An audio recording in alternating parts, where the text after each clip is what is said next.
I need to make an official trailer for this thing one day. Um, Yeah. Welcome back, everybody. This is our every other week of Retro Roots. We do, as you may have noticed already, have a new panelist.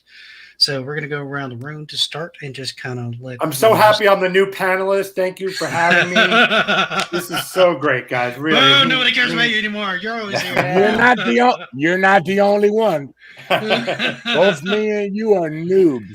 We are both noobs, buddy. So as we always do, we're going to go around and kind of see how everybody's into. And I'm going to start with Sir X-Man. Let him introduce himself, what he likes to get into. If you have a channel and you want to promote your channel, go ahead. I know you have one, but I don't. No, last couple times I don't think you do too much with it. I hear he loves griddles. We're not doing griddles. Yeah, I saw the Hush chicken you. on the griddle on Twitter. Yeah. What? He had chicken breasts on the griddle. Yes, chicken parm, man. You do it. Oh. You know what? I stopped reading your recipes. I just You look are- at what you throw on the griddle. Yeah. Man, you love your griddle. Damn right I do. I absolutely do. It is. Like pictures every single time he lights that thing up. Yes, I know, indeed. right? Wait till I make tacos. Oh, God. You're like one step away from marrying it. Like telling the wife, listen, I've got some bad news. She bought it for him. I was I know gonna say she's she bought it regretting for it me, right and, now. and she uses it as well. So no, I've I'm seen not the getting rid of pictures. her or the griddle. I've seen the This is pictures already. Riddler on This the is roof. this is the ultimate three-way. Oh, nice. Nice. Oh, so you trying to say That's you some make kinky it? stuff. How You you trying to doing? say So we you, got Sector you in make it chat. hot? You make it Yeah, hot all the Jack. way around, right? Yeah, literally. What's up, Seeker? Good to see you, man. What's going on? Seek! Brother Seek in the house. That's my man right there. Dude, he showed me up today. I was like, hey man, I'm pushing 60s, and he's like, I do 5x20s. Like, oh. Oh, pushing 60. I thought you were like 59 years old. I was confused by what He you're talking is about. pushing. And well, I mean, it's a literal and figurative term. That is my that's my motive. No. That's my gym motivating buddy right there. Riddler This on the roof. community- Brother Seek's in good this man. community, I am still the oldest person. I'm still That the is oldest true. person We'll let you have in that. this Yeah, community. you can yeah. have it. It's fine. You can have that. What's up, I'm brother? actually 88 years young. I just look fantastic. Maybe not to him. No. Oh man. Panda only looks fantastic when he's on all the drugs. That's correct. All All the the drugs. What did Mr. Garrison say? Drugs are bad. Drugs are Oh bad. no! But in his case, drugs are what keep him alive. This is true. That's correct. Yeah, Correct. this is yeah. That What's means up, you man? live Good in to see you, man. that means you live in the right state for that. Yeah, And Vinny's Vinny's doing got my live Tetris videos 5 in the streams queue. going on. He's got 5 live streams going on. Good grief. All right, well, you know what, Vinny? That the fact that we are one of them, cheers I to appreciate it, man. Thank you so much for Absolutely. hanging out. Now, I caught one of Vinny's streams the other day. They were talking rollerblading. So if anybody in the chat's into rollerblading, Vinny does Hang a lot on. of coverage on that and other things. You. All right, hold on. Hang on. I got to go to Vinny's channel here. Yeah, he does some live streams here and there. He does some videos here and there. I could barely 4-wheel skate back in the day when I went to the roller race. It's still You got ain't 4 gonna get wheels. me They're just off. in line. You're not gonna get me on no inline skates. It's not gonna happen. Oh, I had enough problems cold with learning steel learning a skateboard. Come on. oh, damn! This man does knife tricks. Yeah, he does all kinds of stuff on his channel. All right. So he's got all kinds of stuff going on there. Vinny's good people. Right. So Well, Vinny just got a new sub. there you go. There you go. Congratulations, man. Congrats, man. So, Sir X Man, we're going to go and start with you. What you've been into the last couple of weeks, or just introduce yourself in general, since this is the first time you've been on this panel. I've been on a panel with you on the original Next Level Gaming Show. Oh yeah, about twice we've been on together. And we can't get away from bringing Star Trek up. Well, you know, it's better than talking about griddles. I know, right? No, Oh it's my not. God. An hour of one of his shows with nothing but griddle. It really He did that was. to interrupt that Star Trek talk. He really did. But Oh. yeah, most of you people know me that's coming in the thing. I'm Sir X, man. I float around. Most of the time I do GRG on Fridays with K Mega and the crew. So Other than that, I do Mike I was tomorrow. gonna say lately, but you want to rephrase that? K Meg has been he moved, so you know The I know. griddle is doing Mike tomorrow. I don't know what you're doing. K Mega was streaming earlier tonight. I didn't catch it. Yeah, but he just showed a clip of he was doing some Redfall, wasn't he? yeah, he showed a like a hour and something. I mean, Yeah. a minute and something, just short clip on Redfall. It looked real good too. I played some Redfall with him this week. Him and Han Solo. I started that up this weekend and got a couple hours into it. It's not nearly as bad as everybody was talking it up to be. Of course, come on. We don't want to talk about that again. We talked about that problem. I'm not going to bring it up too much. It may come up as a You just did. well. Hold on. See, notice I didn't say anything. I know. There we go. Panda is handled currently. There we go. Right, cool. Mike won't play the game until it hits 60 frames a second. We know. As soon as it does, I'm in. That's all. Like it's really not as bad as people say. But remember that Bring conversation some we had? stuff up because there's some modern stuff that I want to bring up into this discussion that's going to make I feel it's going to make game preservation harder as kind of things move forward for various different reasons. I love game preservation. I still play old school games, man. I still fire up my 360, play Marvel versus Capcom. We got a bunch of people in here. Most of my crowd that shows up here is heavy into the retro gaming scene. Most of them are not much of a modern gaming scene, and they're big on physical collecting. I would say the 360, completely off topic, is one of the best consoles of all time, hands down, easily. I think the 360 is an amazing console. Yeah. No, I'm OG. I'm OG Xbox. I'm OG Xbox. That's my favorite console. See, I prefer the 360 to the OG Xbox, and I love my OG Xbox, but the 360 just of course, that's where the online got better. And that's where the online. Well, I thought their offerings across the board got better. And when Gears came, that's what got. Oh gosh, yes. Like they had a lot more really good exclusives. They were trying a lot more different types of titles because they were trying to hit the Japanese market and they were trying to really kind of like grab more of the market. The first one I felt like was we want to get into this industry and we want to see what we can do, right? So this is our first console. We're going to swing pretty big because they did. They had LAN connection, they had voice chat. They really kind of streamlined the online experience. That's where I met all my friends on. They did the whole arcade summer of arcade right, stuff, and the Xbox Live blew up. That was Xbox good. Live Arcade became a much bigger thing on the 360. And you could party Netflix on that with your friends. You all could watch the same movie show on Netflix together. Mm-hmm. I One miss versus that. 100. Why does everybody always go to 1 versus 100? That was a master stroke in online. You know what beat 1 versus 100 as far as 1 the versus arcade 200 game? Nope. That over 9,000. Nope. The poker game when they got the camera that beat 1 versus 100.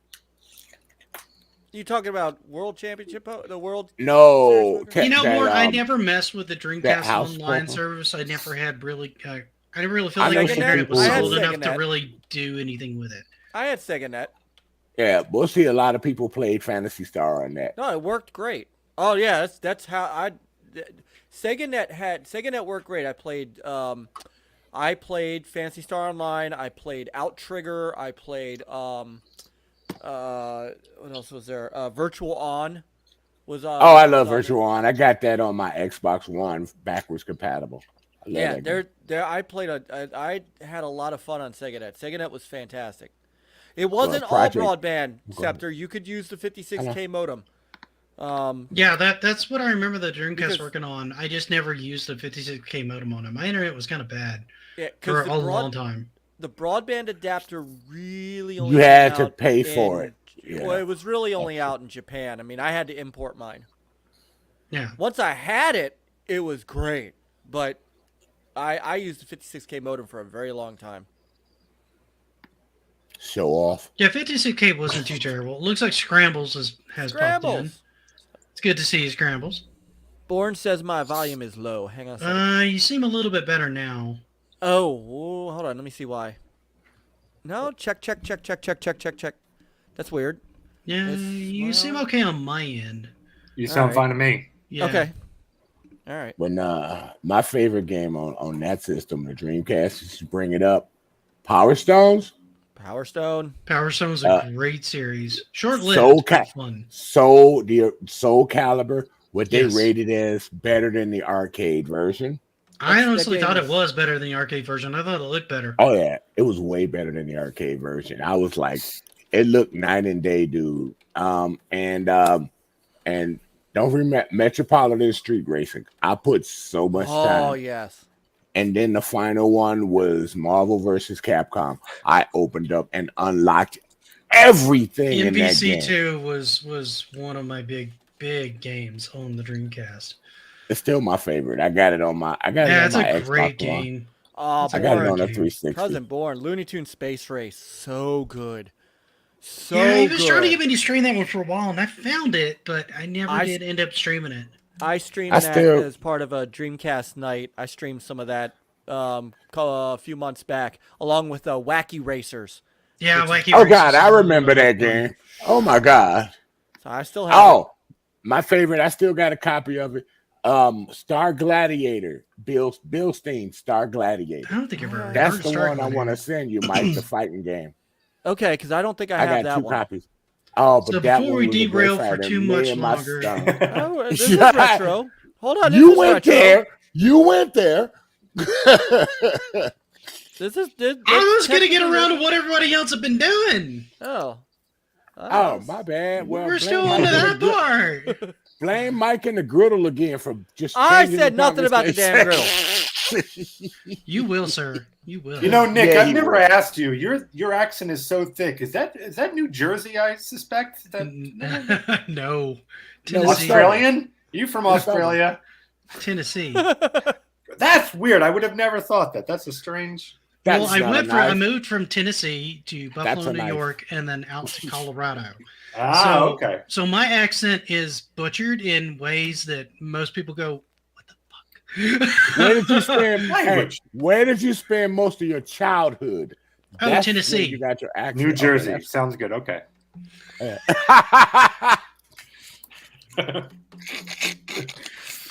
I did You're like spend a Tony lot- Soprano here. Jeez, my goodness. Nick, You're you just got to trying get the gabagoosh. He could be a mobster. He got that look. I still think he's got the with that shirt on he had last Tuesday. The green, yeah, Captain Kirk. He was Captain I Kirk. know. We said that before you. You know, popped I'm in. okay with that. If some people want to call me Captain Kirk, usually people are making fun of my face, not being like, "Hey, you look like Captain Kirk." No, I'm like, I would take Captain you Kirk. I meant it as a high compliment myself, and I don't mean Chris Pine Captain Kirk. That not. We know you talking about the William Shatner. I'm talking So about. we the- have some the questions OG. here. Born wants to know if you play any All right. instruments. Ah. I really getting Only, into it. only with Rock Band. There we go. I only play Rock Band. I got all the rock bands, and I love them. Vinny's out of Oakland. He looks like he's in San Fran now. Scrambles got a Northern Ohio accent. There's something great about being called Scrambles the Death Dealer and then I having know, a right? Pokemon as your avatar. I'm gonna make some mods here because I don't have as many mods as I should here. That is a cool. That's a cool tag. Wow, I have levels of moderators now. That's weird. I never had Really? levels of moderators. That's There's new. levels? Really? Yeah. Yeah, So there's two Oh, different Bruce. types of moderators now. yeah. I'm part of new. I'm one of Newcomb's moderators, so I keep going up and up and up. There's Matthews. What's going There on, he my is. man? Oh, there's the N64 lover that we all know about. Don't you despair. It is good to see everybody tonight. Tonight, we are definitely going to be talking about retro game preservation, what we can do to kind of keep them preserved, which games we're kind of worried about, the directions the companies are going, and some of the heavy-handedness, because Nintendo's been pretty aggressive about it lately. So there's been a lot going on around this, and it's getting more and more difficult to feel like kind of as things move forward, because more and more games are requiring you to be online, even if it's a single player experience, and more games are made more as a multiplayer experience, and only a multiplayer experience. And then when they're kind of gone, they're just sort of gone. Primary example of that is Overwatch, which the original Overwatch disappeared when Overwatch 2 launched. They just rolled it into Overwatch 2. That was a cash grab. It was, because they made it free and then they did all the seasons and things of that nature on it. Luckily, they moved over most of everybody's skins, I was told, so that people didn't lose a lot of that data, because a lot of people dumped a ton of money and time into getting skins out of that game for the various different holiday events and just ones that they wanted to have for their characters. So to lose all that would be a kind of a frustrating thing, which also brings, ownership of some of your content that you've spent this money on, not just the game, but the extra content. Because when the game's gone, all that money's gone. I'm looking at you, Fortnite, among other games. Because I know there's people in the GG that spent like thousands of dollars on like skins and looks and weapons and season passes and stuff like that, specifically on Fortnite, right? So there's a lot going on with that. And what happens to those games when they kind of disappear? And a couple people are quite thrilled that you're doing Iron Maiden here. Matter of fact, there's a guy that often pops in our chat, Amused One, who's in an Iron Maiden cover band, and he's really good. Wait till he gets there. So he will be happy to see your shirt. So we have options now to kind of get us started off with various different collections that have dropped. Various different mini consoles that have dropped, online services that are offering retro games. Notice Panda that he only asked Sir X-Man what he was playing. Well, I mean, I didn't even finish that, but I was like, I'm gonna let it go. Keep rolling, we good. Yeah, we're doing intros, Nick. What's happening here? I don't know. You left Thanks, Mike in the cold. Hey, Eugene.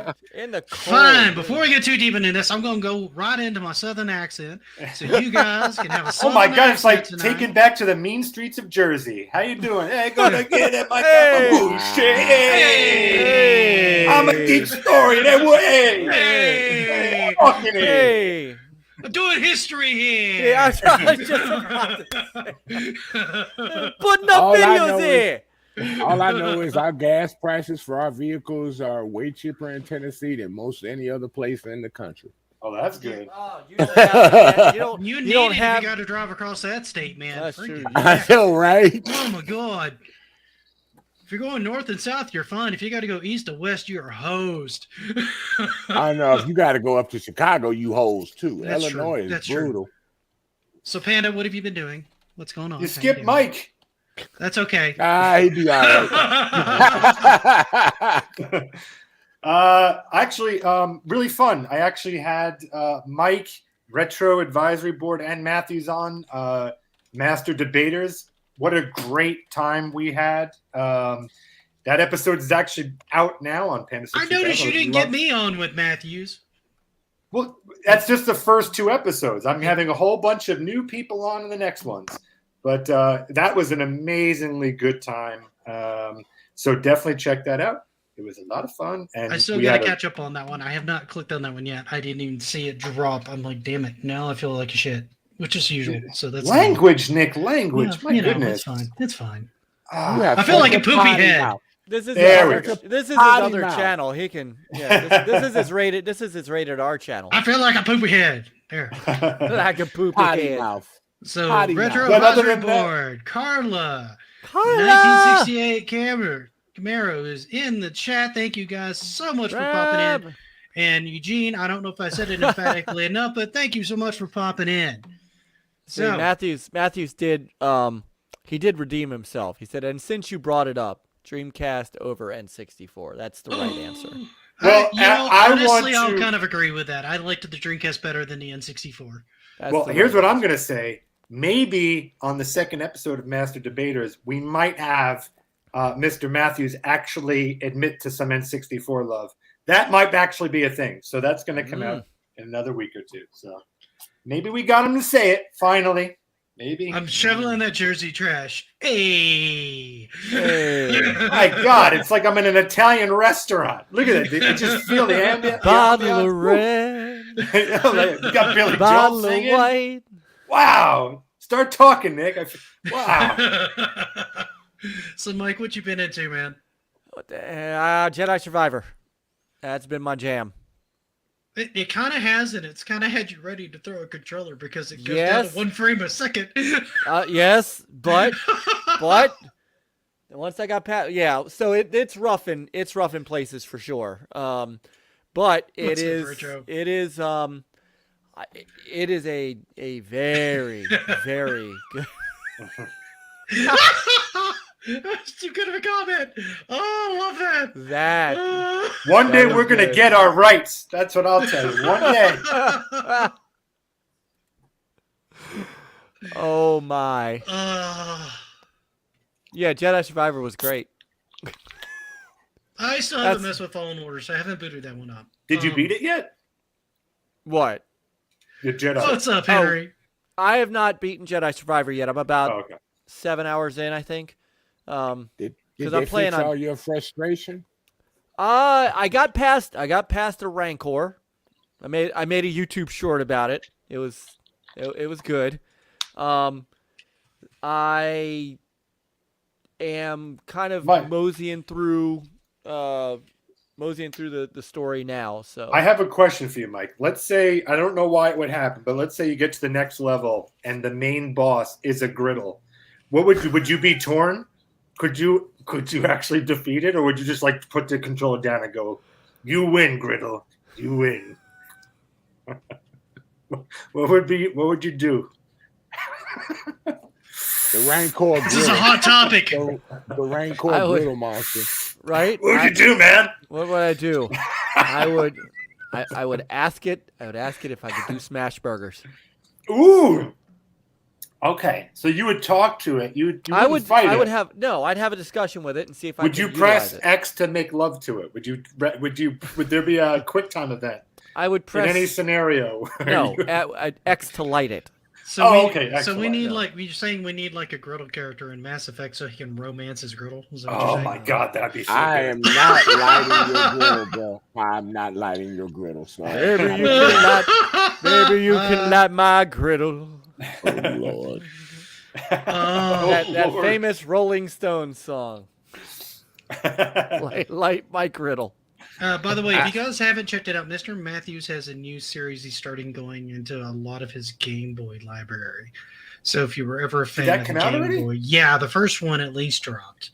I didn't know that. It was only like 11 or 12 minutes. He went over about three, maybe 4 games in it. And it was nice to kind of see some of the games. One of them that he didn't really like, that I'm drawing a blank on, had some really nice kind of like rotational effects on the Game Boy that I didn't even know it could do. I So never it was saw it fantastic to see from that standpoint, but the game looked awful. I never get notifications from Mr. Matthews. I don't know what that's about. Anyway, He's sorry. been quiet. He's been a bit quiet for a while, except for like his last collection video. So I expect that if he's doing these a little bit more regularly, it'll probably be better about notifying you. I feel like Panda, this might be on purpose though.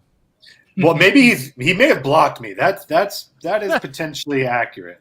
Yeah, But I think I will- this Castilian one is the one he was talking about. Yeah, that game looks amazing, but it doesn't look like anything I'd ever want to play. It looked cool at first until he started describing how the gameplay went. I'm like, yeah, no. Yeah, just no. It looks amazing. Not so much fun. He said that's not the one for me. But Matthews, I mean, I imagine everyone here has checked out Matthews. But if you haven't, he is easily, hands down, one of the best YouTube channels there is. Some of the best content is made by him. So Yeah, definitely he check him he out has if some you haven't. amazing stuff. Absolutely. Yeah. And He also you're- loves N64 too. Yeah, so you're just kind of know that. doing yourself a disservice if you haven't checked out the channel, so please do. Yeah, what the hell's wrong with you guys? Yeah, I guys, was a come on. Sega Master System person at the time. I'm kind Wow. of working on a video on the Master System. I haven't gotten to anything on it in a while. I but still have I mine. need to. Yeah. So let's go around and let people kind of start this topic off a little bit how you want to. Sir X-Man, do you want to kick us off since you're our guest tonight? So which one should we talk about? game preservation. I think we were doing game preservation here. We're not, and Mike was never as big on handhelds. If we have time, we'll get into that, or maybe the maybe the instant death thing that you know what I know Let's I want do to the cover handhelds first and go back to preservation because the preservation is going to be a longer conversation if that's okay. I feel like handhelds could probably take us most of the evening as well. Not if you don't like handhelds. No. All right, so hold on. I didn't say I didn't like them. So my handheld experience He said he hates them. Yes. My experience with handhelds is I had a Game Gear. I had when I worked at at the time it was Games and Gadgets, what would be Electronics Boutique, and then become GameStop. I spent a lot of time playing on the Turbo Express, which isn't really a handheld so much as just Why not? Well, it counts as a handheld. Totally All right. handheld. Okay, Yeah. so totally handheld. In the same way that a Switch, I think, would be considered a handheld. Yeah, so does the Nomad, in matter of fact. I would consider that handheld. See, Just a way to take your Genesis games on the go. It acted as a handheld. This is true, and I always thought. I always thought that the Switch was a handheld. People kept telling me it was console. I disagreed. It's both. I count it as a hybrid. Yeah, it's a hybrid. It's both. I always thought it was a handheld with a dock. It was like a laptop. And see the Superboy kinda, because that was just a way to play your Game Boy games like on your Super Nintendo. You can kind of technically count that, but I usually prefer to kind of keep I consider that a handheld accessory so you can play it on your main console, not necessarily a handheld. And the reason I say that is because you're not mobile when you're playing it, right? Not when you're playing it in that configuration. Well, that's where the Wii U fell off, though, because a lot of people, when they showed it, they thought they were getting a way to just play their game, right at home and walk around, but that wasn't the case. Honestly, you could only have that. You can only do that in the bathroom. Like that was your experience. The range on that was so bad to be able to play that just on the handheld screen that I used it maybe 2 or 3 times, but it didn't work all that well for that functionality. Now I like the Wii U, especially when they use that controller to its fullest. It's really good, but as trying to use it as a handheld, not so much. No, but I heard it was very awkward. It was. It did. I mean, you could do it, and it wasn't the worst experience, but you had such minimal range. You basically almost had to be in the same room as the console in order to use it anyway. So why not just use the TV if that's the case? Unless somebody else wanted to watch the TV while you're playing the game. That'd be the only other reason. And I just didn't see the point in it very much. It just didn't work all that well. Well, I won't. My mode is I won't buy none of these modern handhelds. I mean, people laugh at me when I say this until I can insert a SIM card and play on my own data and download the games that I want to play on it without being on somebody's unsecured Wi-Fi other than my own. So Steam Deck? I don't know why Steam Deck. You can't use a SIM card in the Steam Deck. Yeah, you can. Well, I mean, I've got a micro SD card in there. I'm talking about SIM card, not micro SD. Oh, I don't like phone data. I don't want to play that online anyway, man. I want a single player. No, not for online. Like, say I want to play a game, and I see it, and I want to download it. I don't want to get in, be hooked on somebody's hacked Wi-Fi if I'm somewhere else, and they get a lot of my information by hacking it.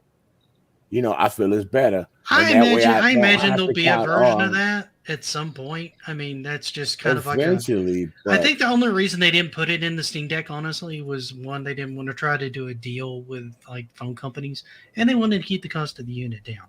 No, so make it an open SIM where you can use any company. You just put the SIM card in there. Like I said, I got one in my I got a SIM card in my tablet. I can use it anywhere. I don't have to attach to nobody's Wi-Fi anywhere or have them get my data. I can download what I want to it. I can search as long as I want without no limits. Set your phone up as a hotspot and connect it to that then. Nah, I don't want to do that because then you're draining 2 batteries.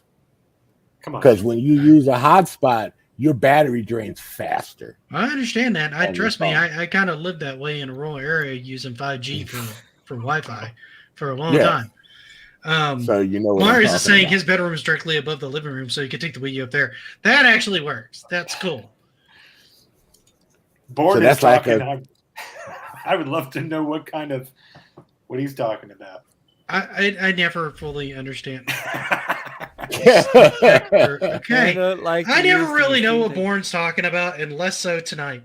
That's okay though. I'm just glad All he's I here. can tell you is it's got me excited. So I'm all what Born is saying right now. Oh, see, I don't even bring my Switch into my work, and it's just a normal office job. There's no way I would bring it into a machine shop. That's just asking for a bad time. And that's why I like the Engage. Because I had a SIM card. No, yeah, I mean, sort of like a phone, sort of. Kind of. How long was the battery on the N-Gage? How long could you go for? Oh, it lasted a long time because It did? remember Okay. you had to open up the back Mhm. to put your cartridge in, that they gave you. So that's how it worked, and I used it everywhere. But the battery lasted a good, like a regular phone. It lasted okay. that long. Yeah, That's not that bad.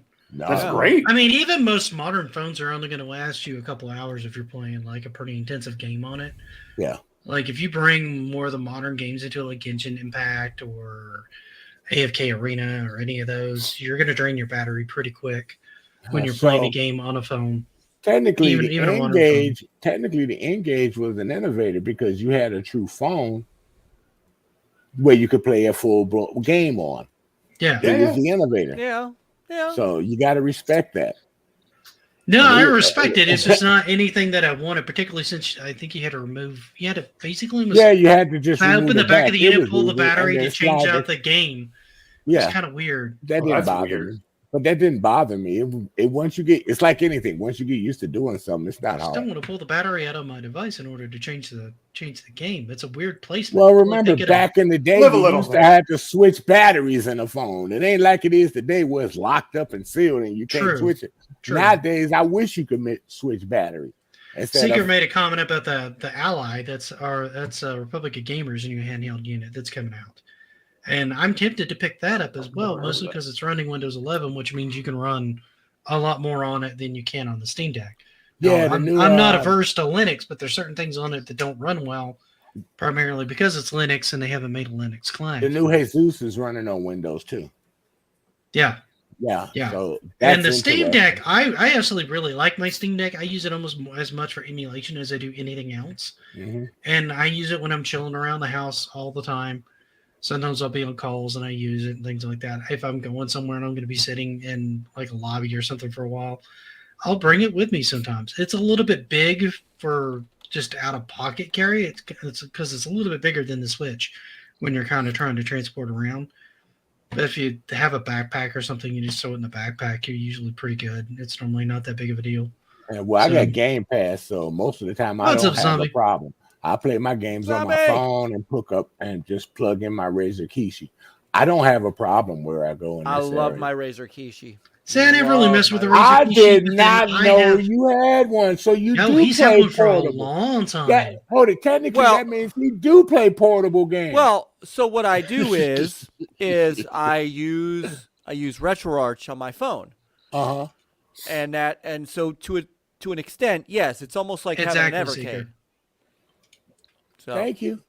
I didn't say, but I didn't say I didn't like it. I just said I don't play it as much. I mean, I have the Kishi for when I need it. I don't. When you're sitting somewhere, you're not doing nothing, and you gotta wait and just. See, I feel like the Kishi's better for people who can actually run like Game Pass or something like that on their phone. Since I have an Apple phone, and they're not playing well with each other, but mostly because of Apple, that becomes like a bigger issue. And I guess if I wanted to pay for Apple Arcade, it would be a more interesting device for me to have.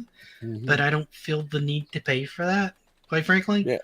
Right, because you're in this ecosystem. Why would you do that already? Right. I'm already in a couple of different ecosystems, and I'm not going to get into that tonight, but I if things keep going the way they're going, I see another Game Pass conversation coming our way. Not tonight. But not tonight. and I can already see Panda grinning in the darkness on that one. He's like, "Oh yeah." But like I was saying about the handheld stuff and the SIM card, no one will ever understand the feeling of having 300 a for an SIM Engage. card What? until no one will have Without the the feeling. power supply. What? Wow, I paid that much for it when it was new. Yeah, but this doesn't even have the power supply. You can find one. Yeah, but I'm Yeah, gonna pay but- $300 and then have to get right. a power supply. Yeah. Stop shopping on eBay.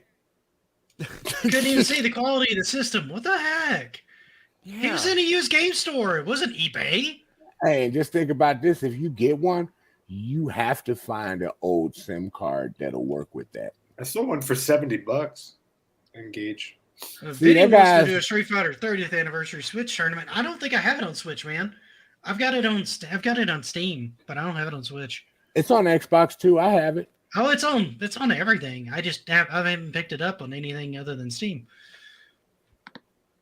I got too many games. So on we'd have to Steam. figure out like who wanted to get on that. We'll have to try to set that up in the fighting game talk thing, man. See who all's interested. Maybe they can like tag some other people, get something going. Oh, I'm the fighter game guy, so even with my crappy reflexes now. Oh, I'm terrible at them. I still like playing them.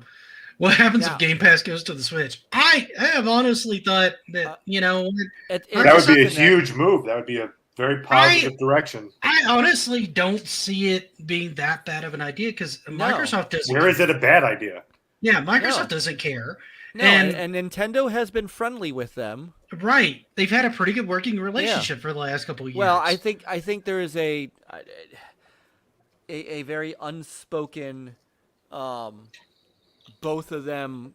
This is of true, them Eugene. want I agree to- with this statement. Want to hurt the growth of Sony if possible, and Well, Nintendo at this point will do anything to punch Sony in the teeth. Let's be fair. exactly. After Yes. what they did in 1991. Well, I mean, that was as much as Nintendo's That was fault. Nintendo's It's fault. both Yeah. of them, though. It's Yeah. both of them. And they didn't. The head of Nintendo didn't like Sony, and so he ditched them. And then you ended up with the CDI, and then Sony came out and said, "Okay, well, we're gonna bring this out anyway. Here we go." And Nintendo created. It's like Nintendo created that monster. Scrabble's either reflexes of drugs law. No. Ah! Now, I will say that my favorite handheld to date, it was the Sony PSP. I thought the loved- PSP was an underrated console, and the Vita as well. I didn't Yeah, have but a when Vita. they came up with that PSP Go, that just destroyed the PSP. Well, that was their digital version of it, which Right. didn't work because it wasn't time yet for digital. It really wasn't. But the PSP was a phenomenal handheld. I wish it had two analog sticks, but for what it did very, very well. And it also was a movie player, which you could rip movies down to the memory card and store movies on there and watch movies while you're in flight because it had, it wasn't online, so you didn't have to put in airplane mode or anything like that. Right. So Yeah, the only and that problem I had with the mini disc PSP was is that perfect. D-pad was the worst. it was, Like, yeah. It broke all the time. I'm not even talking about just my dislike of the PlayStation D-pad in general. It literally didn't work half the time. It was just The little bad. nub, yeah, and it was. it No, had that lag was and- the analog stick. The D-pad would break all the time. Yeah. Wow. There were literal third-party fixes, and I did some of my own fixes to try to keep that thing working. Yeah, If you it play was- fighting games on it a bit, it would break down. yeah, bad. it had D-pads were so much better earlier, Well, especially these with were- the original PlayStation. these were individual buttons. That's the Yeah, problem. and they would be so recessed sometimes, and they would Yeah. break down, so someone would almost sink into the console. It was bad, dude. Yeah, and not having that analog stick on the other side, it did make games like SOCOM. The Vita was much better about that because it had dual analogs. Yeah, but for what the PSP did, I thoroughly enjoyed it. It had phenomenal games. It had great support from Sony itself. I Much think better you're a support little than Vita. delusional when you say great support from Sony. It did not have It great had, support from Sony. sure it did. That's some It had- strong not. words. Wow. It's, Sure you it you did. had 1 or 2 God of War games. You had Uncharted. Yeah. I think you had a Daxter game, Yeah, and then that you God had a of War Spy game, expansion. and then You they had- just stopped supporting it, dude. No, you had MLB. You had all the 989 sports games were on it. Because I got a ton of PSP games over there.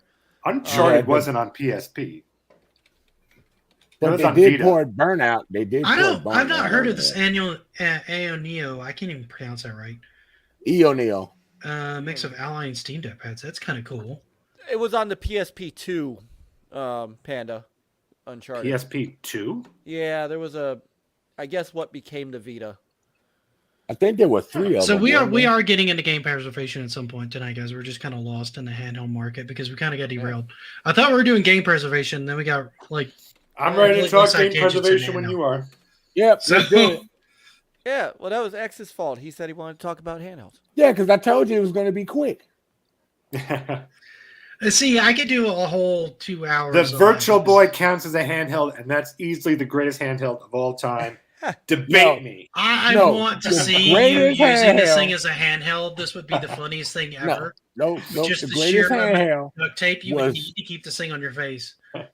It was the first Game Boy that came out that had Tetris. That's Oh, the sure. greatest handheld. Period. Yeah, that's an Point amazing blank. handheld. The only problem It would with be that thing, even better if it was red and you put 2 of them and you strapped them to your eyes. That's what would make it better. Oh, we are not going there with that peripheral. Panda is a big supporter of both the Labo for VR and the Virtual Boy. Damn right. That's a The big one one. guy I see representing. How you doing, Big Lock? it. Oh, Brother Big God. Rock. I Oh, tried no. that thing, the Virtual Boy, and man, did my head hurt after that. Dude, I played the worth Virtual it. Boy for like 5 minutes and my eyes hurt and I never touched it again. Look, I may have lost all my vision. It's true, but it was worth it. Playing those games. Is that why you were sitting there in the dark? Because Correct. you lost all your vision. I don't even know where the hell I am right now. I can't see crap. But This is fair. This is fair. And it seems very true. The only reason I want a Virtual Boy is to basically have it displayed behind me because I think it's a cool looking console. That I thing just is never want to expensive. use it. That thing is expensive. good luck trying to get it to work too. Oh, no. I don't care if it works. I just want it as a He just display wants piece, the dude. decor. He wants the decor. Yeah, I want to it as a show that display he got piece, one. man. I don't You give a need to crap get if that it in the works. Power Glove. You'll be all set. Yeah, I want Yeah. to rob the robot too because I think Oh. Rob would be dope. How many games worked with Rob the Robot? 2. Exactly 2. Gyromite and Stack Up. That was it. Wow. That was Wow. it. Wow. I'm gonna leave that one alone. It only had slightly fewer games than the Virtual Boy. I think it had Oh what, my 12? 14 in America. Okay. 14 instant classics, I tell you, Nick. Instant classics. Uh-huh. Yeah, because they're Classic. expensive now. That's why they're classics. The Vectrex underrated. I have that too. That Vectrex is fantastic. I Vectrex love underrated Vectrex. handheld. The GameCube with its Ah. handle. A 20-pound Sony Watchman with a 5-inch screen. Had a Small small gas gas power power generator generator in in your your backpack. The Vectrex was the only way Oh, my to God. play the real arcade version of the Star Wars game. Was It's a on the stretch to go Vectrex. stack up a game. I agree, sir. I love that game. It's a stretch to go stack up a game, but that's what they called it. It was an experience. Rob is a fantastic shelf candy, not good for much, dude. That's all I want it for, man. I don't want it for games. I just want it because it's a cool looking robot. That's it.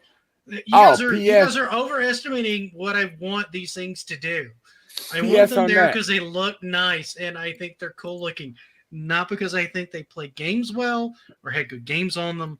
I How want them as dare you, aesthetically Nick? pleasing pieces. How dare you? So you want to fraud your game collection? I just want it as a cool piece of retro history, dude.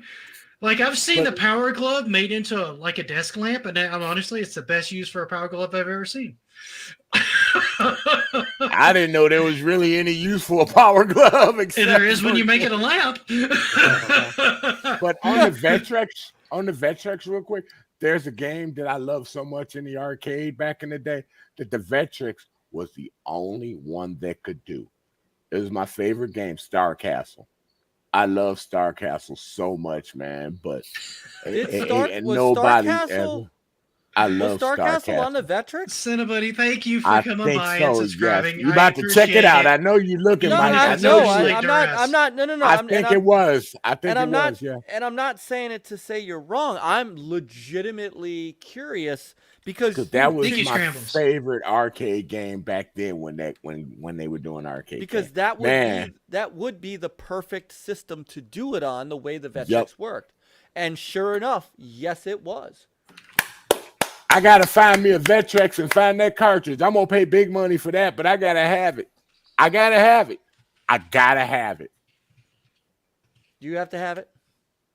Oh, dude, excuse me. I have to have it. I don't care if they want $1,200-$1,300 for it and give me a copy of Star Gladiator. I gotta have it. I gotta have it. So see, I'm not the only person that just wanted Robin the Virtual Boy specifically for shelf candy. The Oh, God, he's Virtual still- Boy is the best gaming console to ever exist, Nick. You can't put it on your shelf. Dude, let me ask you a question. Let's I say love them, but all they hypothetically, do is gather dust and look cool. See? my goodness, Nick, that's like having Jenna Jameson as your girlfriend or wife and just keeping her in the closet, never talking to her. My God, Nick, you're just wasting a fantastic evening. I'd rather have Jessica Alba. And see, paying $45. That works too. Okay. Yeah. Fair. Yeah, you have me at Fair. Jessica Alba. See, Rob, woof, even today, woof, Rob being $45 is totally fine. I'd have no problem paying $45 for Rob. I'm about to. 150 for the Nick. Virtual Boy with a bunch of games. I guess I don't think I'd ever play the games though. That concerns me. I'd want the game. If you could get your Virtual Boy to work. Yeah, that's true. That's the trick. That's true. If I it, got some hold it, Virtual if Boy it games comes right with here. if it comes with the Star Castle cable, Vectrex. Okay, let me bring this over. This is yeah, because I Warm. gotta have Star Castle. I love Star Castle so much, man. A lot of Virtual Boy games. God dang, I didn't know those cartridges were that big. Yep. This is That- Star Castle on I know, Vectrex. right? Vectrex, such a good except such a for good the system. except for the outside screen that the cartridge that the big arcade had, you know, the green screen around it in the center, you know, it's just like Vectrex. There, I'm It's muting that. beautiful. That way we can talk. Can you zoom in on that? Let me see if I can at least make this full screen. That ought to help. That's about as good as that's going to get. It's a YouTube video, so I can't scroll in okay, very cool. well. Yeah, because there's little firing coming out of there, and you can't really see it. But yeah, you have to shoot through the middle, and then you kill the boss. But it gets harder. That circle gets bigger, and there become more enemies that you got to deal with. But I love that game so much, and the music for it is absolutely incredible. Apparently, Muse One is also a Virtual Boy fan. So there's Yes! two of you. There's two of you that exist. Amused. Finally, someone who understands video Yeah. games. Matthew sent me a link to his. Ooh. What? Nobody like ever this. played Blackthorn on the 32X expansion for the Sega Genesis? 32X, also fantastic. Do I have Blackthorn? Blackthorn was the game, dude. You know it's Blackthorn's on Xbox great now. game. You know it's I on Xbox now. have Blackthorn. Here we go. Is it That on was Game a thing. Pass? No, you have Blackthorn? to buy it with. Oh, I okay. forgot. It comes with a few other games. It's on the What is it? I do not have Blackthorn. I do. Oh, I love Blackthorn. Blackthorn was on a lot of things. It was on Super Nintendo. I think you're right. I think it was on 32X. Yeah, I don't it think was it on hit 32X. Genesis. 32X. I can't It was remember if it even hit on Genesis. DOS. or It was not. It's like Genesis, even on but the only way you Alright, could here. play it was a 32X. It was the Super NES, MS DOS, Sega 32X, Mac, Game Boy N-Gage. Advance, and But that Windows. story and the combat on Blackthorn, that blew me away. I was Well, that like, Jim I Lee can't cover, too. believe something looked that good. Oh my God, yeah. With the yellow stripes on the side for the Sega cartridge, then you see the little character and he's going through, and they blew him up. Oh my God, I love that game so much. By the way, I love this shelf, Mr. Matthews. The Dr. Wily in particular, I think is fantastic. I love that. I haven't seen that figure. That's great. It's hard to say, but right to the right of it, there's an entire N64 one with all the multicolor collection. He's got such a huge collection. I like the Donkey Kong right there. That's cool. Yeah. The That is Altered so Beast. cool. Yeah, the God. Altered Beast was the one that I Genesis box. originally got. I got the one with Altered Beast. That was the the original launch. Yeah, mine came with Yep. mine came with Altered Beast, and I also got a copy of Afterburner for the Genesis. I never picked Evander up Afterburner, but I Holyfield wasn't boxing really still into the best Afterburner game. at the time. And by the way, the movie Yeah. Real Steel is a lot of fun. I love that movie. That's a great movie. But I spend most of my time after Rygar. I spend most of my time with virtual racing. That was my game on the 32X.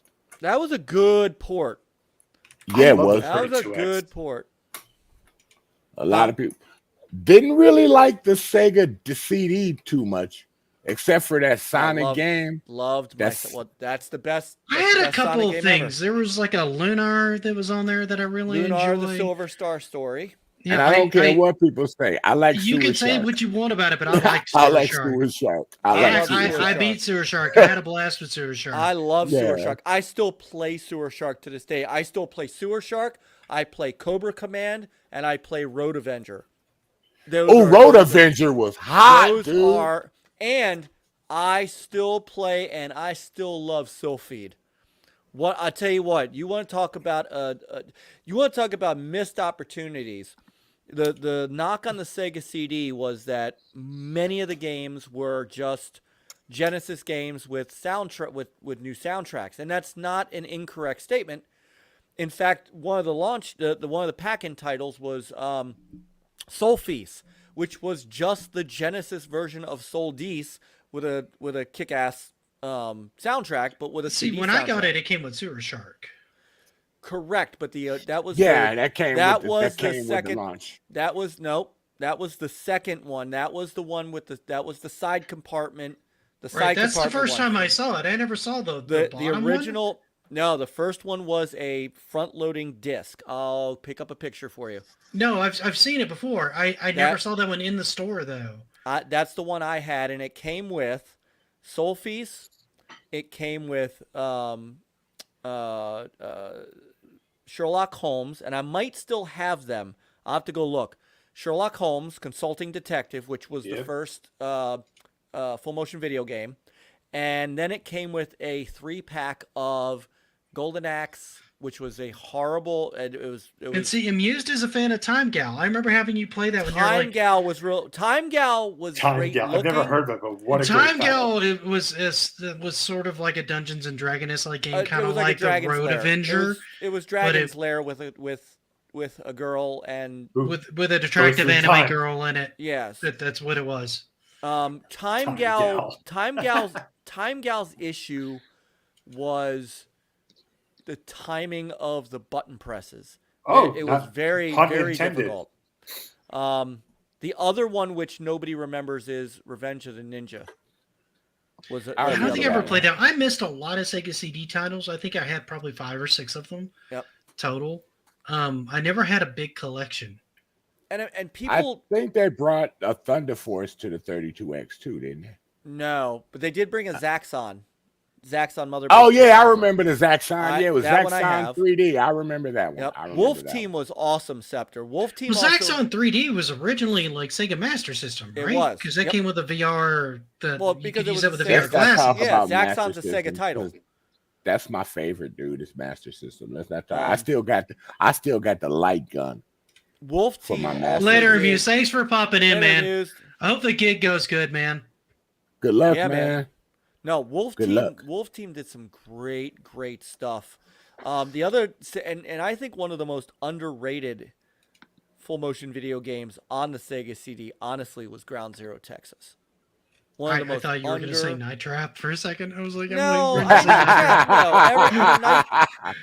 Night And I'm Trap waiting and- for Panda to pull up like 9 versions of Night Trap. Yeah, Night Trap and Double Switch were great games, but Ground Zero Texas had 4 discs, by the way. Ground Zero Texas was a Jesus. great game. No CD games are easier to preserve. Period. Well, so it depends and on what Vinny, you call you had to live through the FMV era to really appreciate Tomcat FMV Alley games. Tomcat Alley was awesome. Zombie, I'm gonna go get. Zombie, I'm gonna make you happy. Yeah, he's got. This is where I get up Ninja from the Bunker show out. to. There we go. Right. In this generation, the only one that made full motion video perfect, I hate to say it, was what's that game? Quantum Break. That was the only one that made it perfect and made me reminisce about full motion. I don't There's know a if that bunch- counts as an FMV game, though. Yeah, Panda's got a bunch of FMV games he's gone through of varying different quality. Super Seducer's kind of a train wreck of a game, but good for FMV at least. It's not a good game. Damn, that's messed up. It's not a good game. I like Quantum Break. What are you talking about? I'm not talking about Quantum Break. I'm talking about Super Seducer. This is Oh not no, a good game. yeah. I remember the ratings on that when it came out. I said, I'm not getting that disc. Marky Mark, crisscross. Make my video. Oh my goodness. But no, I mean, those games were innovation. That's why. That's The what FMV games, you're seeing some of those get ported to kind of go Yeah. realist back You into the saw a top lot of little them bit. on PC though. You saw a Right, lot you of see some of FMV them like games Night on Trap and PC. stuff like that get ported This- to newer this is- consoles and kind of get a revisit. But a lot of these are kind of lost. There's like, was Yeah. it Corpse Killer was another one that was So on this 32 was- X alright, and so CD this and all that. This is for Zombie. This is my dedication to Zombie. Oh So, God. Here Cobra we go. Command. I do not have Ground Zero Texas anymore. I don't know why. He mentioned Tomcat Alley. This was I fantastic. played that game. I love that game. So there's another one that people forgot about that was with helicopters called Midnight Raiders. And it's the same, it's all the same guys, it's all the same True Video company. CNC Music Factory. Oh, Yeah, God. who was it I saw play that one? One is it was Luke. Might have been. Road Avenger. Yeah, saw Now- you play that one. For the 32X, I have Supreme Warrior.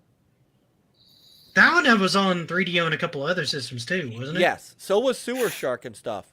And so you mentioned Corpse Killer. I have Corpse Killer on the Saturn. Yeah, that was on a few things. It was on 3DO, And- it was on and 32X, it was yep, on 32X CD. Yep. Remember that dude? I forgot what his name is. But remember. Oh, yeah, he played it back on a bunch of stuff. Yep. He was in Yeah. Ghost and all kinds of things. So these are the ones that I still have. And I've got Sewer Shark and. Thank you, Omega. Yeah. Hey, Omega. I got Sewer Shark and I have Sherlock Holmes in my book of discs that nobody likes me to have. So, Do you have the I don't think there's a Sonic scratch of game? That's the question. of Well, course, he's I got have Sonic Sonic CD. CD. That is the best Sonic game. He talks about ever. that game all the time, Yes. almost as much as he talks about his griddle. Yes. If Don't I could, start. if I could get the Pit Boss Sonic CD griddle, I could die tomorrow. Oh. Why don't you just paint it? Do I? Use some Okay, so heat-resistant Scepter. paint. You could paint it. So Hey. Scepter asked a good question, and this is where I think Bourne said are FMV games easier to preserve, and Scepter said, do I only emulate when you play these? I only emulate the Sega CDs because I don't currently have a Sega CD, but I play Corpse Killer on my Saturn on real hardware. So, but yes, and that's really how I preserve these, is by emulating them, so I don't have to use the discs. Yeah. And Vinny has a copy of Final Fight. Oh, I have that. I love that. That is the premier version of Final Fight. That is the best console version of Final Fight, period. The SNES version doesn't have all the characters. This one does. The SNES version is single player. This is 2-player. This has every stage. This has. Hey, you It just had is- more space on a CD, so it just made sense that you'd be able to do It more with it. had a kick-ass soundtrack. It had some of the stupidest voice acting ever in a game. That was also indicative of that area. Like Yes. the Sega CD through the PlayStation. It wasn't until like the PlayStation 2 that they started actually getting real voice actors right around that era. Up until then, it was just, I think they just threw somebody in from the office and said, we're going to put you in a costume and you're going to read some lines. We don't care. It's fine. Well, technically, the original Mortal Kombat for Genesis and Nintendo, I mean, for Genesis and Nintendo was actually full motion because remember, they use full motion for the characters. Yeah, but they were doing like voice lines on that. They were basically like grabbing Get over images of here. them and Thank you. Thank you. Yeah, Come they were here. doing That's a lot all of you need to digitized say. sprites. Yeah, they were doing I think that was all digitized Ed sprites Boon. for those. Oh, yeah, it Probably was. was. Yeah, Because he Could went hoopty. Sure. yeah. The toasty guy was Dave. This is a One of the different guy. He's still with the creators, yeah. team, I think, Yeah, he's still there. because they just had their 30th. God, I would love to see them come up with a big collection for their 30th. Oh my God, Yeah, it'd be they so much also fun. put out. He also was in. I think he did it also. The hoopty in Mortal Kombat 10, Mortal Kombat X. He did it in there, Pit Fighter but it does not. Absolute. It did not come out that often. I was about to say, I don't remember it. Dan Forden, that's it. Dan Forden's his name. Yeah, he's still with him. Actually, there was some earlier stuff, even though the Pit Fighter. I actually did a video on digitized sprites, and there's the earliest one was Journey. That was the earliest one to use it, and then Pit Fighter was a much more recent take in the '90s, and then the one that really kind of synergized all of it really well, I thought, was Mortal Kombat. Yeah. Mortal Kombat 1 and 2 are pretty much like the pinnacle of like digitized sprites and animation, in my opinion. Pit What about Fighter did Street it. Fighter the movie, No. the game? No, I think Mortal Kombat Ultimate 3 was the actually best rendition of that. Well, the Mortal Kombat series in general is what I'm talking about. And that previous was- not- Mortal Kombat. I thought yeah. 2 looked. I thought the style in 2 was a little bit better than the style in 3. Now, I like 3, two- just like the style in 2 better. I have 2 on the 32X. I have ultimate. Remember that guys for people with digitized their genitals. I don't know where that came from. Oh my God, I didn't catch that in any of my research. That's funny. I don't think I would have used it anyway. That's awesome. But I mean, speaking about some of these games, I mean, where do you go with some of these, right? Because some of these have never really been ported anywhere. You know, you've got your Sewer Shark that's never really gone anywhere. Corpse Killer, which I don't think has seen another revision in years and years.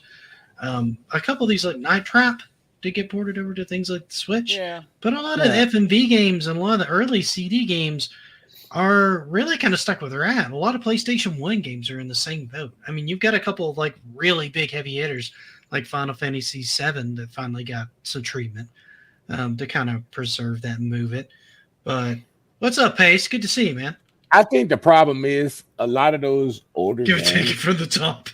if you remake them and put more graphics on them, you know, keep the same gameplay. But I think a lot of those games are too hard for people nowadays. A lot of people. I think you could just handle port them hard. into collections, if nothing else. Yeah. Probably, but a lot of people wouldn't get the enjoyment like we did of the struggle of trying to beat those hard games. They think Well, they there's a hate. lot of games that have gotten released. Like, I mean, look at the Cowabunga collection. Yeah, but think Yeah. about how hard it is right now, Nick, compared to what these kids pay now. I You mean, know- just look at a Dark Souls game. I mean, some people are used to hard. It's a different kind of hard, but it's definitely hard. I mean, Yeah, but Right. that kind of hard and that type of style, well, all you got to do is go across the screen and battle. Like a lot of people can't really beat even Mega Man now because it's too hard. Mega Man's at least the original Mega Man's a pretty tough game. Mega Man 2 is much more approachable. I mean, if you want to talk about an evenly balanced NES game that's also hard, and we mentioned this one before, Contra. is Contra's the best. Yeah, that's pretty of much that. what I consider the most well balanced of those hard games. All you got to do is put in the code and you'll be all right. I'm talking about doing it without the code. I've seen people that beat it with no code. I beat it with no I've seen- code. I've done it. Yeah, it's really not I've that done a, actually I've done that a hard. I've done a 1cc on that thing with no Uh, code. It Yeah. took a lot of practice on it, but it's approachable and it's doable. There were times I was like, "Oh my god, I don't think I'm ever going to get this done," but I got it done. Ninja It Gaten's took a another one that lot. pushes It that took a border of it lot being of a little too hard. pattern recognition. You And had to Sector, remember all the I patterns. only in this weird community would you guys consider Contra not hard. Contra for I don't most, find for it like that for hard. like 80-90% of people is actually hard. Really? Most people never beat Contra. Most Mega people Man, never Ninja Gaiden, those were hard. I mean, you Contra put in the was Konami fair. code. Contra Rygar was hard. fair. Rygar was So hard, which and I version love was Rygar. fair? What of Contra? Yeah, because people The talk about NES, it- not Okay. not Yeah, arcade. I'll be honest. The arcade Board, version we've of lost Contra the plot blows. on game preservation this whole Contra evening. 2 was actually easier than Contra Hard. It really was. So yeah, we all agree. Contra, the original, was hard than a mug, and your Really? fingers hurt. Your fingers hurt playing Contra. It's not too hard for me. You had 2 buttons in a D-pad. Your fingers hurt after playing Contra. Come on. Sure. And everybody was looking for the spray gun because it was the best. Yeah. Spread is the Well, best. I mean, you needed to use spread was the best. That flame gun was the worst. If I got flame gun, just reset Oh, it. I could Yeah. use that if you got. I hated could the use that if flame you gun. got the rapid shot. It worked better that way, but it was still tough to use. Not as bad as the laser. I The actually laser like was the laser. garbage. The laser, I tended to want to press the button faster, and the laser wouldn't go anywhere. Right, yeah. And then You once needed- you got the timing of it, was, yeah, it's you not really too had to bad. practice with the timing. But I mean, we do have a topic of game preservation that we were going to talk about at some point tonight. I have been ready It's this not my entire I've fault. been time. trying. I've tried 4 It's not my times, fault. and you It guys is keep your- on. It is your problem, Jersey boy. You have to get back on top. Of I it. have tried. You guys keep darting off into some other. I can't. Are you random- eating meatballs? I can't tell with such a thick accent over there. It's hard to hear I you, just- lasagna you know, boy. you know Jeez. what? Let's Here we just go. say they This- need this to is so start much better. making. They need to start like they did with the act. What was that? The Atari thing. They need to start bringing back games that are in packages that you can play. They did that with the Intellivision thing too a few years back. You know, that's actually pretty good too for playing retro. We need more of those games coming in compilations. Well, I mean, you had the To Atari save 50th them. not that long ago. Yeah, Mike played the crap out of it. I watched Yeah. him. Cowboy also- Collection's Oh, another Cowboy one. Yeah. There's been a But they Contra also- collection. The But they Atari also 50 had Atari an- 50th. They also have an Intellivision collection that a lot of people don't know about. Which one? I mean, because I think it was number 1 and 2. There was 1 and 2 versions of it. for what? For actually 360 and Xbox. They got 2 versions. All right, because for the original Xbox, I have the Intellivision Lives. That thing's been released like 9 times. I think Yeah, one of it's the- on Right? everything. Yeah, like that 9 times, dang. That's almost as much as on Left 4 We're Dead. talking about I mean, preservation? what- I mean, Last of Us has only been released. That's what I was since. talking about, right? Yeah. Well, Board was a preservation- Super Seducer collection. preservation in that, how do you? Did Konami have its How- own console? That's thing? the only way I know to do it. Capcom did No. that big arcade stick thing. You know, They how had do a lot you? of their arcades on How arcade games do on it. you do that? And Do what? you know, I think Render it in its truest form. collections go into collections go into preservation because there's only a couple ways to really preserve games for the future. I have an covered- idea, We about how covered to one of preserve. those. By all Okay. means, please. This Yeah. is on topic. Thank God. but it'll never happen. Yeah, but Yeah, here's what I'd love to see happen. So what I'd love to see happen is that an organization, and there are several out there, an organization starts this idea of we are going to make a museum of games, etc., blah, blah, blah, blah. And they start an online page where they basically, through funding from outside people like us and stuff like that, we pay X amount, let's say $10 a month. They put all these games on the website, and what that would do is they're preserving the games, but you also have access to play those games via emulation through them. So you're actually paying their preservation service. That can, I don't know if that's divvied up into giving it some percentage to the developers out there that are still around, but it would give you access a paid solution, a legal solution to being able to play any game out there. And then you could also visit the museum and play them there as well. So if you were paying, let's See, say I your think $10. Museum of Strong Play does some stuff like this because they have a physical museum that has a lot of these things like the Hercules pinball machine and all this stuff that's in there as pieces, but you can also play them, right? But can you play them online? Well, no, you can't play these. Well, this I don't want well, no. I don't. That's Hercules what one I'm is saying. pinball. You I can't don't play it want online. no online. I like don't the want idea it. of being able to do that and being able to have those accessible online. Yeah, And that's when when you you're have a paying. physical up of it. You have the ROM that you can pay for access for online, or you could go there and then they would try to keep like some of the hardware maintained, so you Yeah. could spend a certain amount of time playing on the real hardware. That way, you can experience the actual hardware if you can't maintain it on your own. Yep. There's and plenty that of people money, that spend a lot of effort in maintaining their own bank of hardware. Half But of here's the chat or problem more. that you run into sometimes when people do that. I don't want to run into any flaws like that. I want the game to run just as good as it did on its previous consoles. A lot of times when you do that, the game doesn't run as smooth as it does when you have the original hardware and software. no Yeah, question. that's a the couple No people question. mention Sure. AntStream because AntStream does a lot of what you're talking about, Panda. Okay. Being able to play it online that way. Is as it a far as legal emulation. solution? Yeah, it's a legal Yes. solution. You Oh, pay for a okay. subscription and you It's a can play it on subscription. AntStream. It's streamed and played Great. through a browser. Love it. And Nintendo's solution for a lot of their games is It's another lawsuits. solution they've been doing. That's Well, true. Well, no, they've got like the Genesis, the GBA, the Game Boy, the N64, the NES, the Super Nintendo. And they're adding a bunch more stuff on there by the day. They keep adding games into there. And then there's a bunch of different collections and stuff. But I mean, a lot of this stuff is eventually going to just sort of die. And as we go forward, it gets harder and harder. And this is one of the things I kind of wanted to talk about is since we've moved forward into this more digital era and always having things online, and not to go too deep into Redfall, but Redfall's an example. You're always online whether you're playing solo or not. You can't pause. So I feel like we've kind of gone backwards a bit in gaming where, pausing was a thing because you can't pause that game because it doesn't matter No, because you you're always can't. connected. Even if you're only solo and you're not hosting, it doesn't matter. You can't pause it. And there's a What bunch of games other are killing games. all online? I've not experienced a single one. I guess I'm not playing the same games as you are. Redfall is like that, Redfall. and you can do it as a single player experience. Okay. Gran Mass Effect Turismo. Legendary Edition, unless I connect to EA servers, I can't even launch it. Yep. Gran Turismo 7. Really? Yeah, Okay. exactly. Unless I'm connected to EA's launcher, even from Steam, unless I'm connected to their launcher, which means I have to check with them online, that game won't launch. Part Okay. of the verification. Yeah. Exactly. It has to have verification. It doesn't do anything past that, but unless I can verify it, every time I launch it, it won't launch.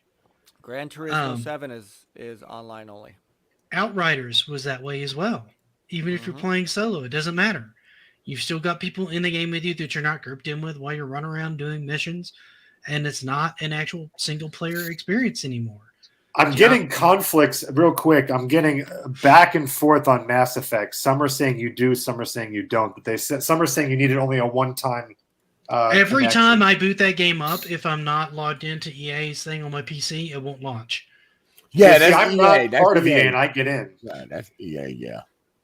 All right, but anyway, point still taken. I don't want to derail. Maybe if you it's different. file Maybe something- it's different on console than it is on PC. Okay. Because I've Alright. launched into it on console and it launches just fine, but then my console's always connected online. Sometimes EA will kick me out of their launcher for whatever reason on my PC, and then when I try to launch it on Steam, it'll be like, well, you need to re-log into EA's launcher first. And I'm like, but I bought it Yeah, on EA Steam, games do that. and it's yeah. physically installed on my hard drive through Steam. Why am I talking to you?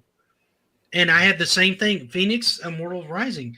There's stuff I can't even do in that game because I can't connect to their servers. That special currency that they would give you that you could earn each week, I can't do anything with that. Oh, I can't right, connect to okay. that store. And don't forget, a lot of these games, That's baked into the game.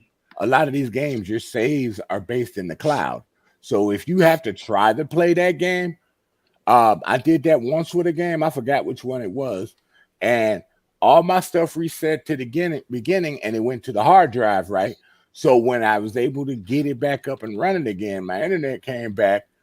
I lost everything. It took all my information that I had on the hard drive and canceled what I had on the cloud. I was so pissed off. Yeah, I would be too. Yeah, I lost Yeah. everything. And Scepter makes a good point. A lot of this is specifically because of digital rights management.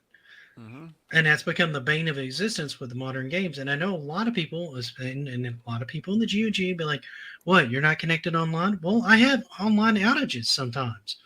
I'm in the middle of suburbia. My internet will go out sometimes. And I still want to play some of my games. My power's not out. I just don't have internet. Right. So why do I have to connect to a server to play my clearly single player game? I'm not trying to do Modern Warfare. I'm not trying to do Warzone. I'm not trying to do Overwatch. I'm trying to play a single player RPG. But you're still telling me I've got to connect to the server first. That's why they want you to use a hotspot so you can register. Yeah, and it even gets worse on some games because I had a friend of mine who bought Mortal Kombat X. He bought the deluxe edition when it had gotten cheap, right? Because we were going to get into playing that. Took him 4 hours to connect to NetherRealm Studios servers so he could get more than just Sub-Zero and Scorpion unlocked on data that was already on his disc. Right. I had Until- to Oh, reload see that it. that Yeah, I hate that. that was prevalent in that PS4, Xbox One era. Yes. Yeah, So- my buddy had the problem with Forza 7. He had the disc, and he still got it now. And he had the disc, he put it in, but he had his DLC that he bought digitally. He cannot access all the DLC he bought. He can't. But see, even on the Switch, there's certain parts of this that you have to download. Like when you buy Bayonetta 2 and it came with Bayonetta 1, you had to download Bayonetta 1. It wasn't on the cart. What? Smashes. Yeah, it wasn't on the cart, dude. Oh, man. And even on Smash, if you want the full roster in that game, most of that's DLC. It's not on the cart. I ran into something like this problem the other day. It was with Voodoo. I have all the Star Trek movies on there digitally, right? And I loaded up Voodoo because I wanted to watch it, and it said I didn't own it. Buy it again. Because I got them things for $69, that at $99. I called Voodoo, and they had to straighten out because I told them I bought it. You know, it's my digital right. I shouldn't have to call you for something that I paid for. You know, it should automatically re-register me. Next thing you know, about, I guess, 5 minutes later, my movies showed up that all I owned. So this is a problem in gaming too. You know, Well, and here's another thing, and I agree with this. After I'd love to see another version of Smash that just had all the characters on the cart. That'd be great. But here's another food for thought, and this is something that I've been thinking of for a while, because Nintendo went through and was super pissed about emulators working on the Series S. And so even if you had it installed, this didn't just remove it from the store. Xbox went out and touched every single Series S and X that had these emulators on it and invalidated it. they invalidated on the original Xbox One too. They were on the Xbox One too. Yeah. So they invalidated it even if you had it installed. So this brings up another point on digital purchases and being able to preserve some of these games that never have physical releases, because there's tons of them now. Some of them lose licenses. Some of them just get dropped from the store because they don't want to maintain them. Look at the 3DS store. Look at the Wii U store, the Wii store, the PS3 store that they were trying to pull down. Project Gotham 1 and 2. If you didn't own it originally, you can't download it now. Yeah, If you wanted to play with a friend, my friend wanted to go download it and look for it at a store. And I told him the only way you could do that is to go. Xbox takes them. Go get a digital code for the game through like G2A or the other one that does it, you know, and then you could put the code in, and then the code will find the game for you and download it. That's the only way you could do it. You can't do it any other way. And that's something that's pissing me off. And see, a lot of things get removed from the store, and the point of this paste isn't so much that they did that for the deal. The reason they did it isn't the part that I want to focus on here. It's the fact that licensing. It's the fact that they could reach out to your console on something you had already purchased, already installed, and make it invalid. Yep. Even when it's installed.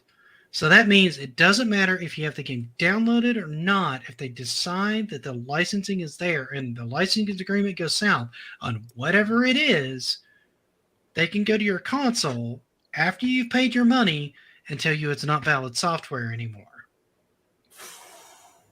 Everybody needs to stop and think about that, because now we've hit a whole new level of slippery slope.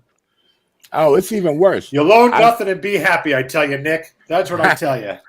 It's even worse because there was a game I wanted to stream that I own, and I'm like, I forgot the game. Don't freak out. And it was a backwards compatible game. Twitch told me I could not stream this game, and I'm like, why can't I stream it? I own it, and I guess it's something even with them where they can't show certain games because of digital rights streaming. So Right. even they have it over there, and unless Well, you and run it music through strikes, PC. music strikes are all over the. It's a Oh, yeah, problem I in the get- Beat Saber community, Yeah, because certain titles get copyright struck and stuff like that, and Twitch Oh, will yeah. take down channels for that. yeah, I And get it. with Eugene Rock even makes a Band, point too. that Animal Crossing New Horizons, without the DLC, is a totally different game. So, I mean, the content that comes out after the game that's not really put anywhere, that's not necessarily put in collections. And Nintendo is one of the worst about doing big collections like this. They generally don't do that on anything. The game Right. is what it is, and then they're done with that game. They move on to something else. Other consoles have been a little bit better by giving you the Game of the Year edition or something like that that has the majority of that content on there. That's all included, or that you can download individually, like they did with Phoenix. That was one of the weird things with Phoenix, is the base game is the only thing that installs. Even when you get the gold version, you have to go Right. out and install the other different pieces that basically act as individual games in order to be able to play those after you get it. And you have to think to go do that.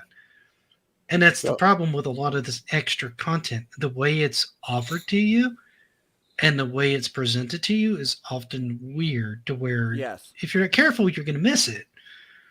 That's why we're at the point where discs are useless.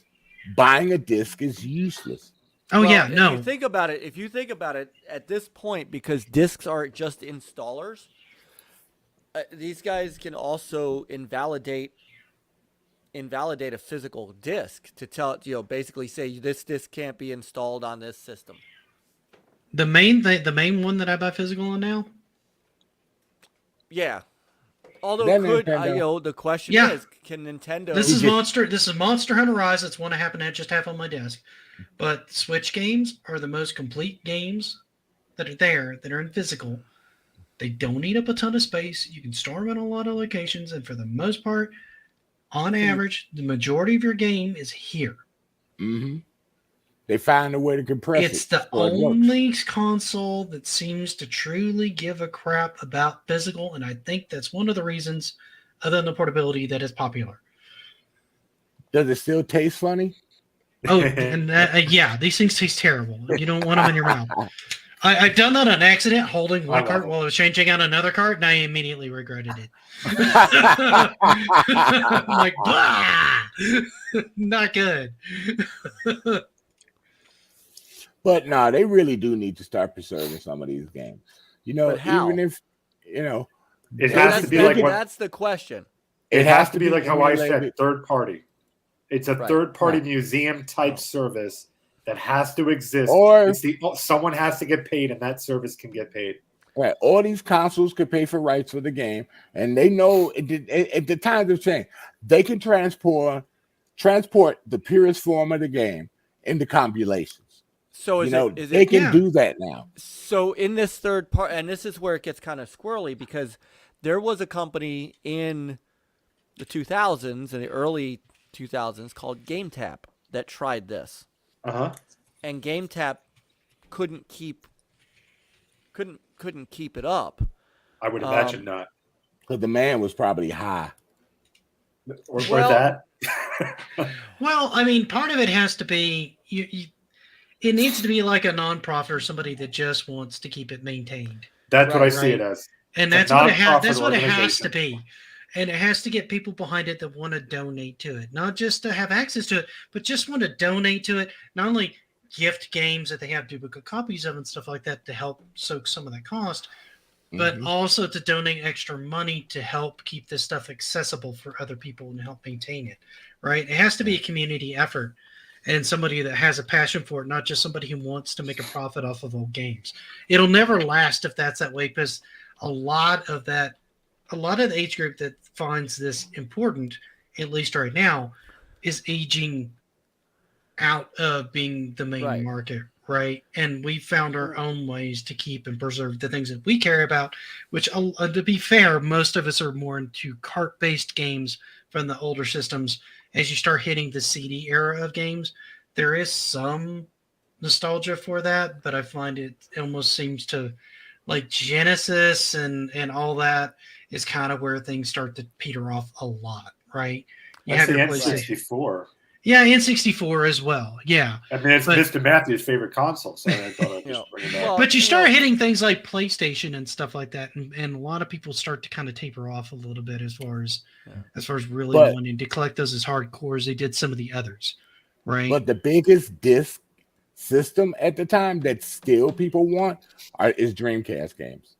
Yes. That's still the biggest one. The More than GameCube is PlayStation. actually one of the most expensive ones to collect for. Oh, I now. love Beautiful Joe. Oh, Beautiful Joe's a brilliant game. Oh my god. And so those are starting to get expensive. People are wanting to preserve that, but there's a bunch of nervousness around that because disc rot's a real thing.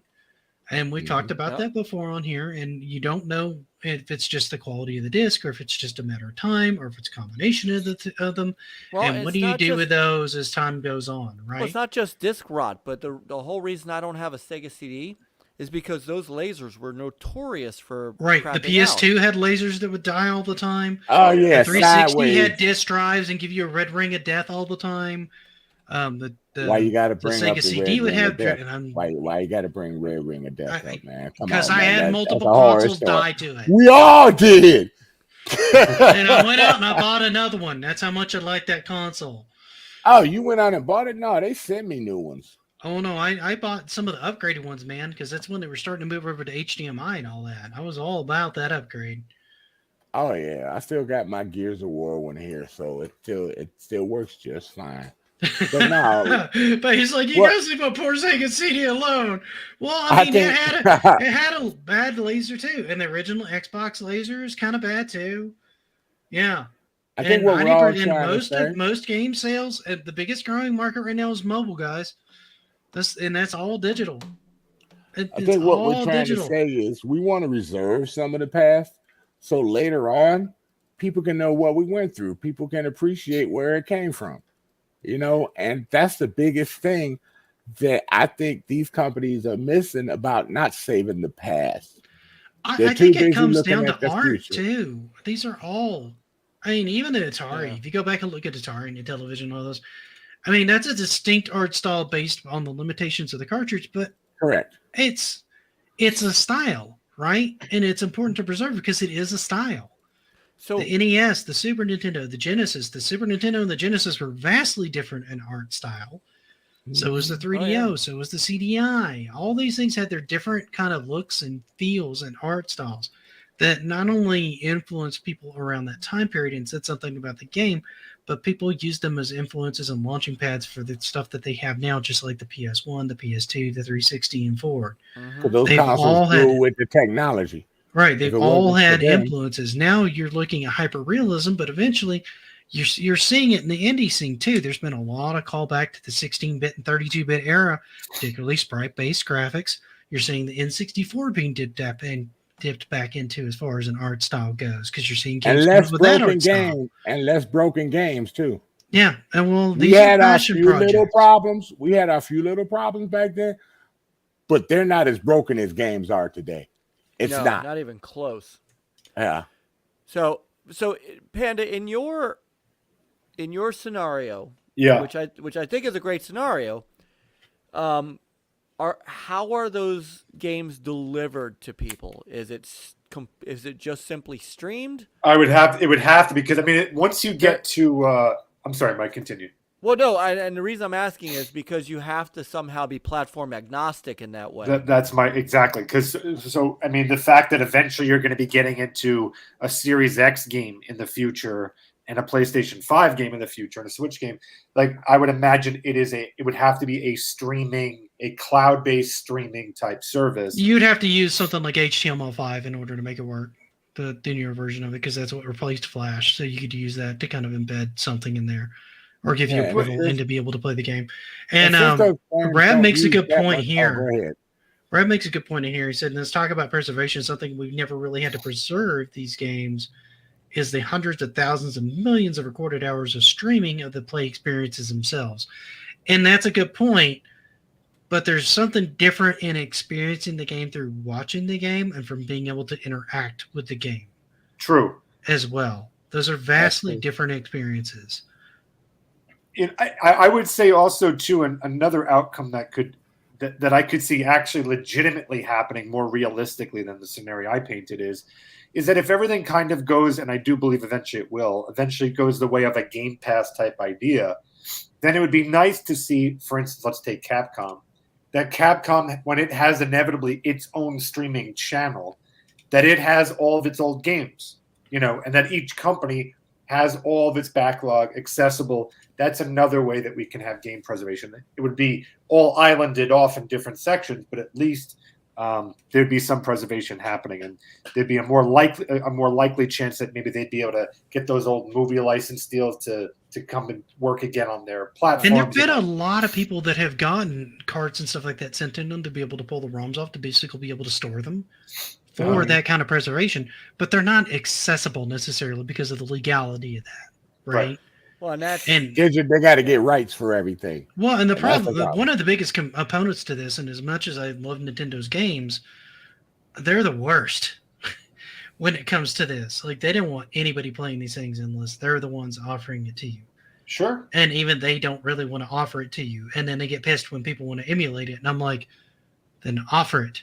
Well, see, like that's what I like about this museum idea, because a museum is official. So, for instance, if they put whatever, I mean, this is a bad example, but let's say they put a Mario Brothers game in this streaming service, Nintendo can talk to them and say, "Hey, this is not right now. You don't have access to this license," and so they remove it, and everything's legal and everything's fine. So, I see that third-party solution as the best way I can think of to make this an actual reality. It would have to be an official type museum atmosphere that allows you to physically play it. So you pay your, let's say, $10 a month. That would also allow you to go to the museum itself, should you be in that state, that area, or you can stream. You get X amount of time per month to play some of these old games.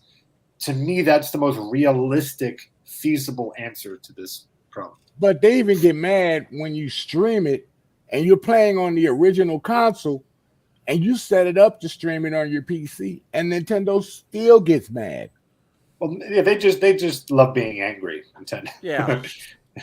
Now I know I know there's Rock Band content out there, but I think these people pay a fee so they don't get no strikes. So they can play any music they want to. So if Nintendo set up a fee for these people to play their games and stream them, then they can't come back at them, and then they get their game out there as publicity. I don't know if Nintendo plays like that, because I know people that stream Nintendo. Nintendo's been very confusing as far as their policy on, like, when people play the games, when they stream their games, and what they do with their games. It's all very, very confusing. I know right now they're on the warpath because I think a couple of people tried to stream like Tears of the Kingdom early. And yeah, you should never. And I don't disagree with that, because the game's not supposed to be out yet. Right. That's different. That's totally different. Yeah, I can see them getting in trouble for that. And you won't see them sending them no more codes. Sure. It's messed up how it's just confusing. Even YouTube is confusing what they let you get away with and what somebody can get away with, but you're doing the same thing. Just because YouTube, like a lot of these companies, reacts to whoever's screaming the loudest at them, and they reserve the right to change the policy on a whim to however they feel meets business needs. And so you just kind of have to play with the moving target that you're given. That's just how this works. Twitch is the same way. If anything, Twitch is worse. Yeah, if anything, Twitch is a little bit worse. I see more horror stories come out of Twitch on the regular than I do YouTube. Oh God, yeah. On that. but people push the envelope a lot more. You have a lot more bathtub streams and risky Dude, I was stuff trying playing to happen Star on Trek. Twitch. I was playing Star Trek Online about Griddle 2 months streams. ago, right? And I got a copyright strike for the music in the game. And I'm like, I'm playing Star Trek Online. X, I got hit for the Star Wars theme in the Star Wars Arcade 32X game. That wasn't even like the official music. Well, yeah, it's like a compressed version of it. Yeah. Right. Yeah. Right. Actually, when I was when I had first started doing my NLG Live, my intro video had a cover band version of the Uncharted theme, and I got hit for that. See, how are we going to preserve games if we can't show games from the past? Because there are no more rights to that.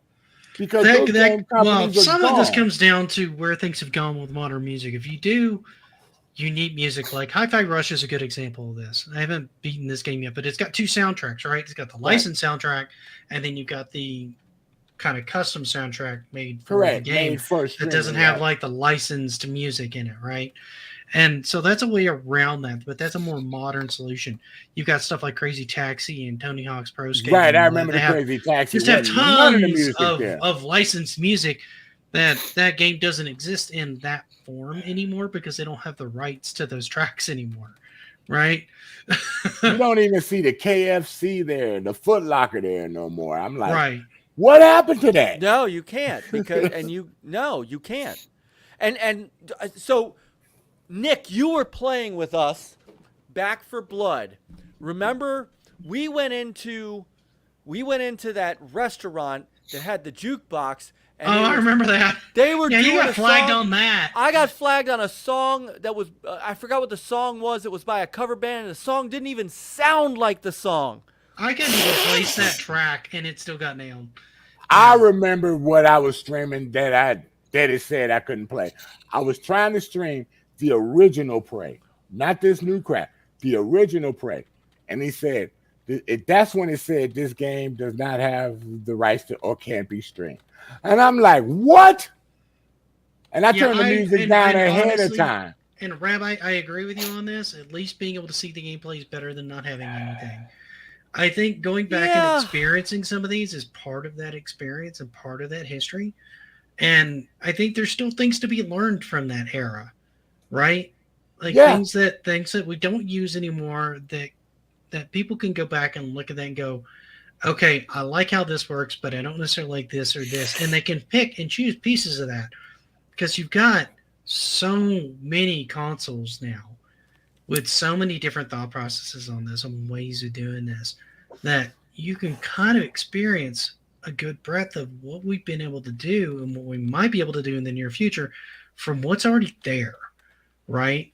And find the system that you think would work best for your particular vision by being able to get your hands on it more than being able to see it being played. But even being able to even see it is great because then you can at least experience the art style from that perspective and experience part of the game that way. Right. Now, I know if I ran it through my PC, which is the easiest way to do it, I would be able to stream that game, you know, but I was trying to do it on console because it's so much easier and convenient, you know, but I could, that let me know that I was going to get a strike for that. And I'm like, it's so old. I had the music down. How are you not going to let me stream this classic game? And that's a problem. A lot of classic games, they won't let you stream. No. And that's why more people are using PC instead of their console stream. You know, it's sad what's happening right now. It's like they don't want people to embrace the past. And that's really pissing me off because I like embracing the past. I like still playing my Unreal Tournament 3 on my Xbox. I like playing a lot of the older games. I like playing Condemned. I like playing, you know, some of these great games. And I feel like they're trying to throw the past away, which was the beginning of everything. Because if it wasn't for our generation, I say this all the time, you young people would not have gaming right now. Well, and here's the other thing that confuses me about this. Everybody says, well, that game still exists. You can go back and play that. Well, sort of. Sometimes. You need a CRT for most of them games. I do most of them through emulation. I've made it through concert through emulation. I've made it through Ninja Gaiden through emulation. Emulation's gotten better to where you can do it that way. Not It's House of not the it's not Dead. it's not as bad as you think. Not House of the House of the Dead. Dead is a I light gun have my game, and CRT for that. the solution for that is there's an LCD capable light gun that you can get now. So that is a thing's like potential solution. $200 to $300. I saw that thing. You want to play light gun games on your LCD? There you go. And some people are spending that much and more on CRT TVs. Hey Nick, I have the original. I have the original gun though. That's why I got a CRT. I don't have to go through that. Oh, I'm not saying Nick, there's anything. I'm not saying don't do that. Doesn't the light gun work though? It's like bouncing as a reflection. Couldn't you just put a reflective? Like, couldn't you sell like a $20 little mat on the TV? No, I actually kind of went into this when I did my CRT episode of like moments. What it does is it blacks out the screen and it draws that white portion on it, and then there's an IR sensor also in the gun that can kind of read the radiation off of the CRT TV, so that's going on in the TV for the location of it. So if it notices it's in that location, it marks it as a hit. Otherwise, it marks it as a miss. Okay. So it has part to do with the refresh, and part the way that technology works is what makes the light gun work. You could always just use a real gun and just shoot your TV. And you could, and that would be one way to get that stupid dog. Well, most people just throw their controllers at the TV. I mean, come on. That can work too. It's a cheaper solution. He's right. It's a far safer solution. There are little honeycombs in CRTs and TVs of that era, and the light reflects totally different on these newer TVs like the plasmas and the LCDs. That the light gun can't register it. Yeah, that's the problem. What you could do is a modern day light gun could use a sensor like the Wii controller did. Right. Yeah, honestly, I think those third-party light guns do it in a slightly different way. But the way an LCD works is it illuminates the actual light diode itself, but that takes longer to dissipate than a CRT shooting a cathode ray at the screen.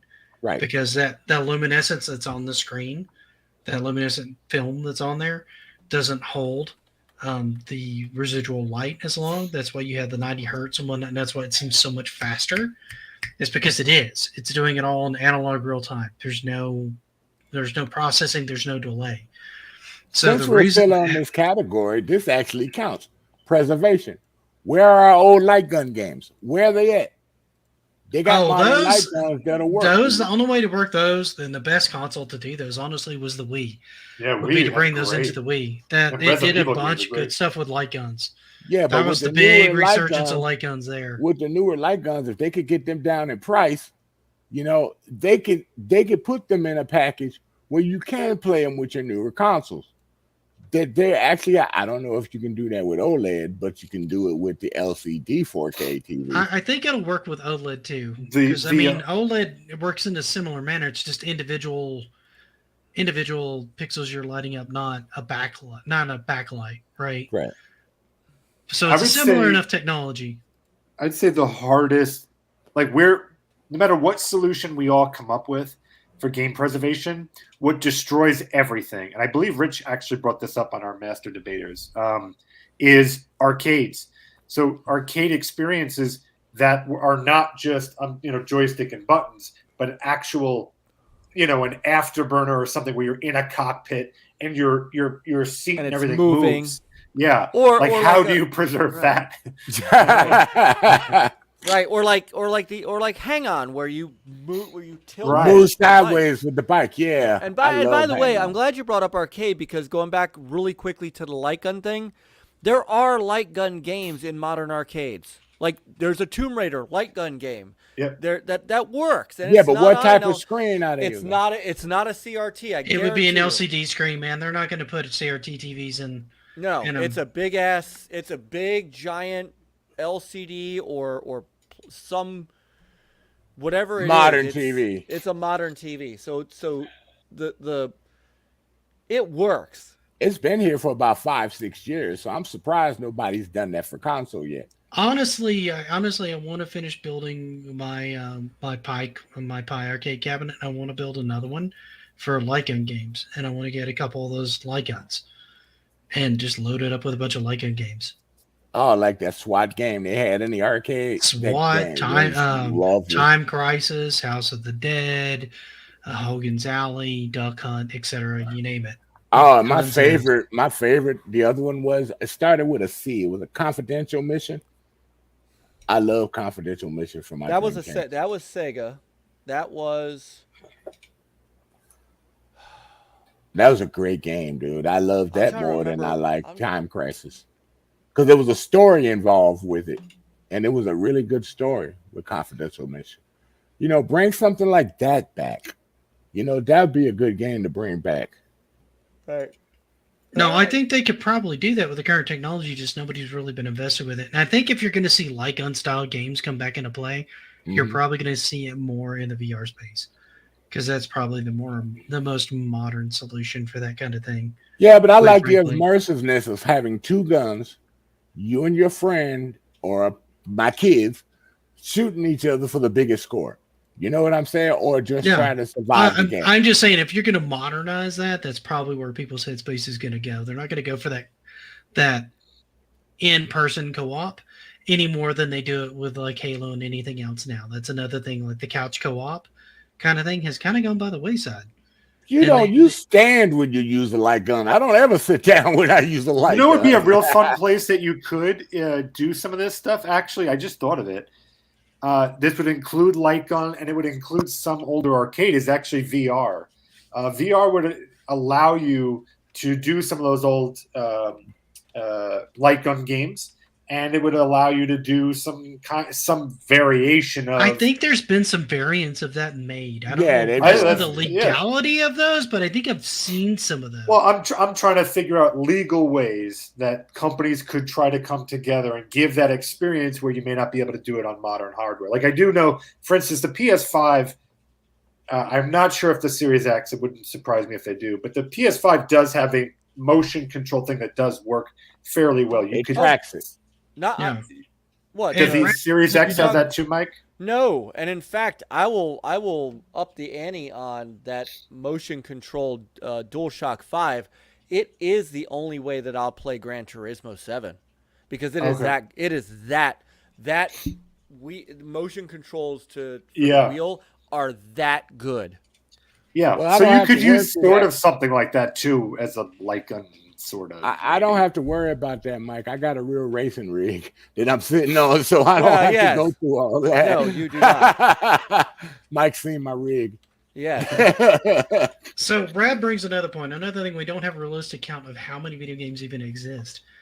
They don't even have a ballpark. 1.5 to 4 million video games is among the least interested in This is what happened to the film. itself as far as industries go. And he's correct. This happened in the There- film industry when they were trying to, even the thought of doing preservation. By the time they thought of doing it, like entire generation of film was gone. Was gone. It deteriorated. Right. That is And correct. in the grand scheme of things, as far as we've really been paying attention to it, it's a fairly young industry as far as like Extremely young. video games. So, and that's one of the reasons I feel like I want to harp on it so much is to try to get interest in not only the community we have here, but talking to them about their kids so that their kids kind of think about it and think about ways maybe to do it with the stuff that they like. Because right now the industry hasn't matured enough to where it really wants to, it's just now starting to pay attention to these things because you're starting to see them pop up on the Switch. You're starting to see the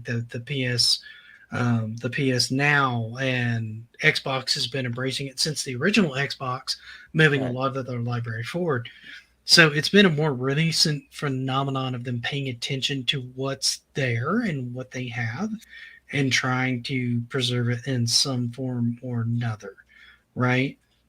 Just real quick, just to jump on that. Right now, if this was kind of the movie industry, we're roughly in the very early 30s of film. Yeah. The very early 30s. So that's how young we are in this industry. Well, Yes. gaming's been around for 45 years. Yep. So and Exactly. motion pictures was around 1895, if I recall. Oh yeah, Yeah. it was. So about 40 years later, that puts it in the 30s, 35, 36. Yeah. And you think I mean, about you had something- electromechanical games going back to like the late 1800s, like 1890s, 1900s, that kind of thing, early 1900s. right when they discovered batteries, yeah. When they Right. So discovered you how to had your use batteries. once you had vacuum tubes and stuff like that, you were able to do a lot of this stuff. And then your light-in games came in when you had light sensing vacuum tubes and things of that nature. So you've had like electromechanical amusements and things like that for a long time, which is a whole different category that gets even less attention than video games. Yeah, because the That- original video game came out in what early 1960s. Yeah, 1968, 1969 was the brown box. Right. Was one of the Where- first attempts at really bringing like video games to the main, to basically the TV. I mean, Right, you had they things had it on on an a oscilloscope and circular stuff like tube. that, like Right, tennis for right. two before that. But for the most part, when you're looking at like a console or like an interchangeable game kind of It was system, Pong. It was Pong. no, brown box came up before Pong. No, I'm talking about as far as home consoles you can bring home. It was the Magnavox Pong console. Oh Which yeah, people- the a lot of Magnavox people don't Odyssey know. was The like Odyssey the first was official the very console. first official console. Yeah. A lot Yeah, the of people brown don't know box that. came before that. The Odyssey was the first console, then the Fairchild, which introduced carts, and then the Atari 2600. And then we got to the Virtual Boy, and we're like, "That's it. This is the pinnacle, the height the of all pinnacle. gaming experience." I mean, they stopped after that. It was perfect. Virtual Boy. That didn't. ColecoVision was before the Virtual Boy. What are you talking about? Come on. And I love my ColecoVision. Yeah, and Rad makes another point. The early forms still use recycled film because replaying earlier films had no value. Then large lots, Fox films were lost by fire and stuff like that. So yeah, I mean, it's one of those things that I feel like every so often on this channel we're going to revisit this conversation. Oh yeah. And it'll sound like I'm beating a dead horse, and I don't care, because I feel like it's an important thing. Now, there's We like the old first- games. Don't hate us. Well, there's that, and then there's a couple of things they're doing, and I'd be remiss if I did not mention the Evercade, because they've been doing a good job of funding some of these obscure That's so titles, pretty. British titles, and things I like have the that, D-pad on and it. bringing those. And works- so is GOG.com. Amazing. Oh, he about to break it. works off of various different carts and stuff like that. It is based off of emulation, but it puts them on carts. It's legal emulation. You can buy it, you can pop it in, you get multiple games per cart.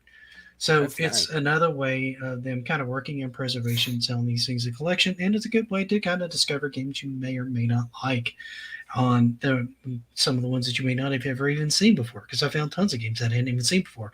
Some were fun, some weren't. How But much are it's the a cartridges? the cartridges are like $20.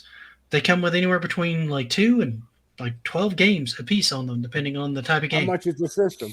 The systems, this was $100. The new one's like 100 Oh, to that 120 ain't bad bucks. at all. You need to The send me a link VS, where I the can VS, buy which that. basically connects to your TV and Uh-huh. lets you plug in up to 4 controllers, is like $100. Send me the link to that. Friend Yeah, me I'll on- get you a link to it.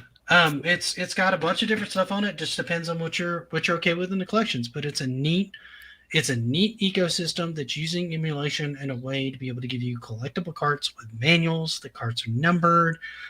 You have kind of the package on it and everything like that. It's nothing super high end, but it runs a lot of these games, and it's a way of trying to preserve some of the stuff. As long as I can find Thunder Force, I'll be good. I don't know. Well, they may or may not have Thunder Force. I don't know. I'll shoot you the link here for the main Evercade so you can just kind of browse what's out there.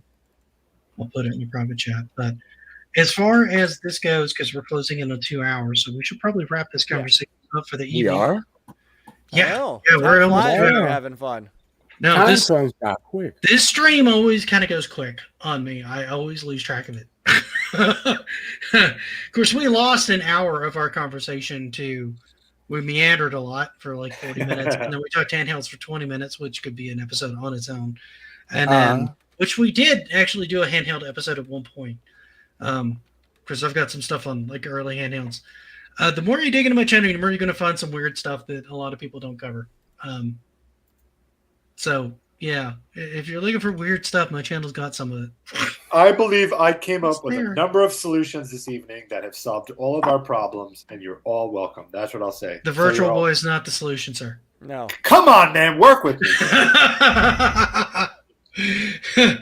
Brad says this horse gets beaten a lot, but it makes for a delicious preservation jerky, especially if it's done on Mike's griddle. Ha!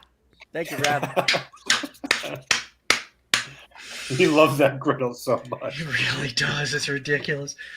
So, any last words on this, guys? Sir X-Man, you go first. I just love old games, and I wish they would just try to preserve them. I wish they would do everything they can to bring them back in either compilations or digital downloads for us that'll be legal and we could play either on our console.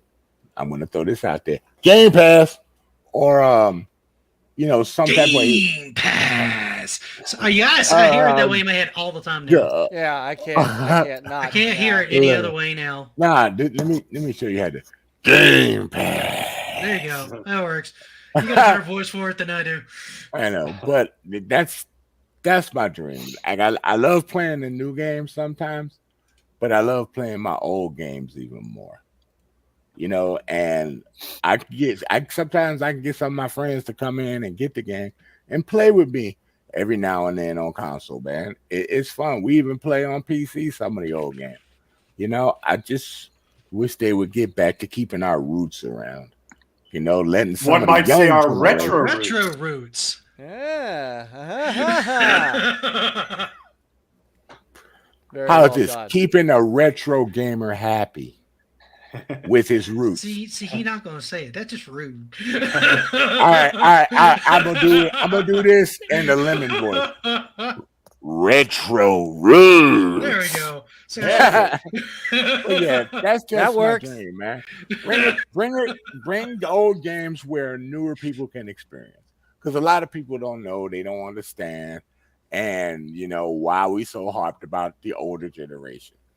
Because the older generation, it ain't graphically crazy, but it was graphically crazy for us. That's so well said, And- Tinker. and Tinker, that's honestly why I harp on this so much. Is because the older I've gotten, the more you kind of look at things and go, we're losing art styles, we're losing ideas, we're losing thoughts, and Everything's starting to look the same. And that's true. And honestly, I got to get on a Alone, particular nothing, video and on it be because I happy. started a series with Brad to start to highlight some of these people that were kind of unsung in the industry, and their contributions were underplayed or not even really brought to light. So there's a lot of stories like that out there that I feel like need to be told. And the more they're told, the more people are going to hear them. And the more people are going to hear them, the more people can appreciate the hard work that came before all of what we have today. I think And what the you problem do- is also the further we get from the old games year after year after year, is the further we can bring a game back. Because a lot of people won't even think about the older games the more you keep them in hiatus. You need to bring Right. them back. Real Whether quick though, you- devil's advocate. I'm sorry, real quick. Just Mhm. I just want to make sure we're not all hypocrites. How many 1930s films do you guys watch? Ooh, I've seen a bunch of the original monster films. Okay, good. I own Casablancas and Singing in the Rain. Fantastic. I own them.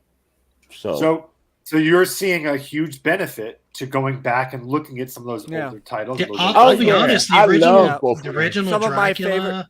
Yeah, some of my favorite old Disney stuff was like the original black and white Zorro. Perfect. This makes me very happy to hear. So this is great. So you can see this is a good example of that there is benefit to going back and looking at Mhm.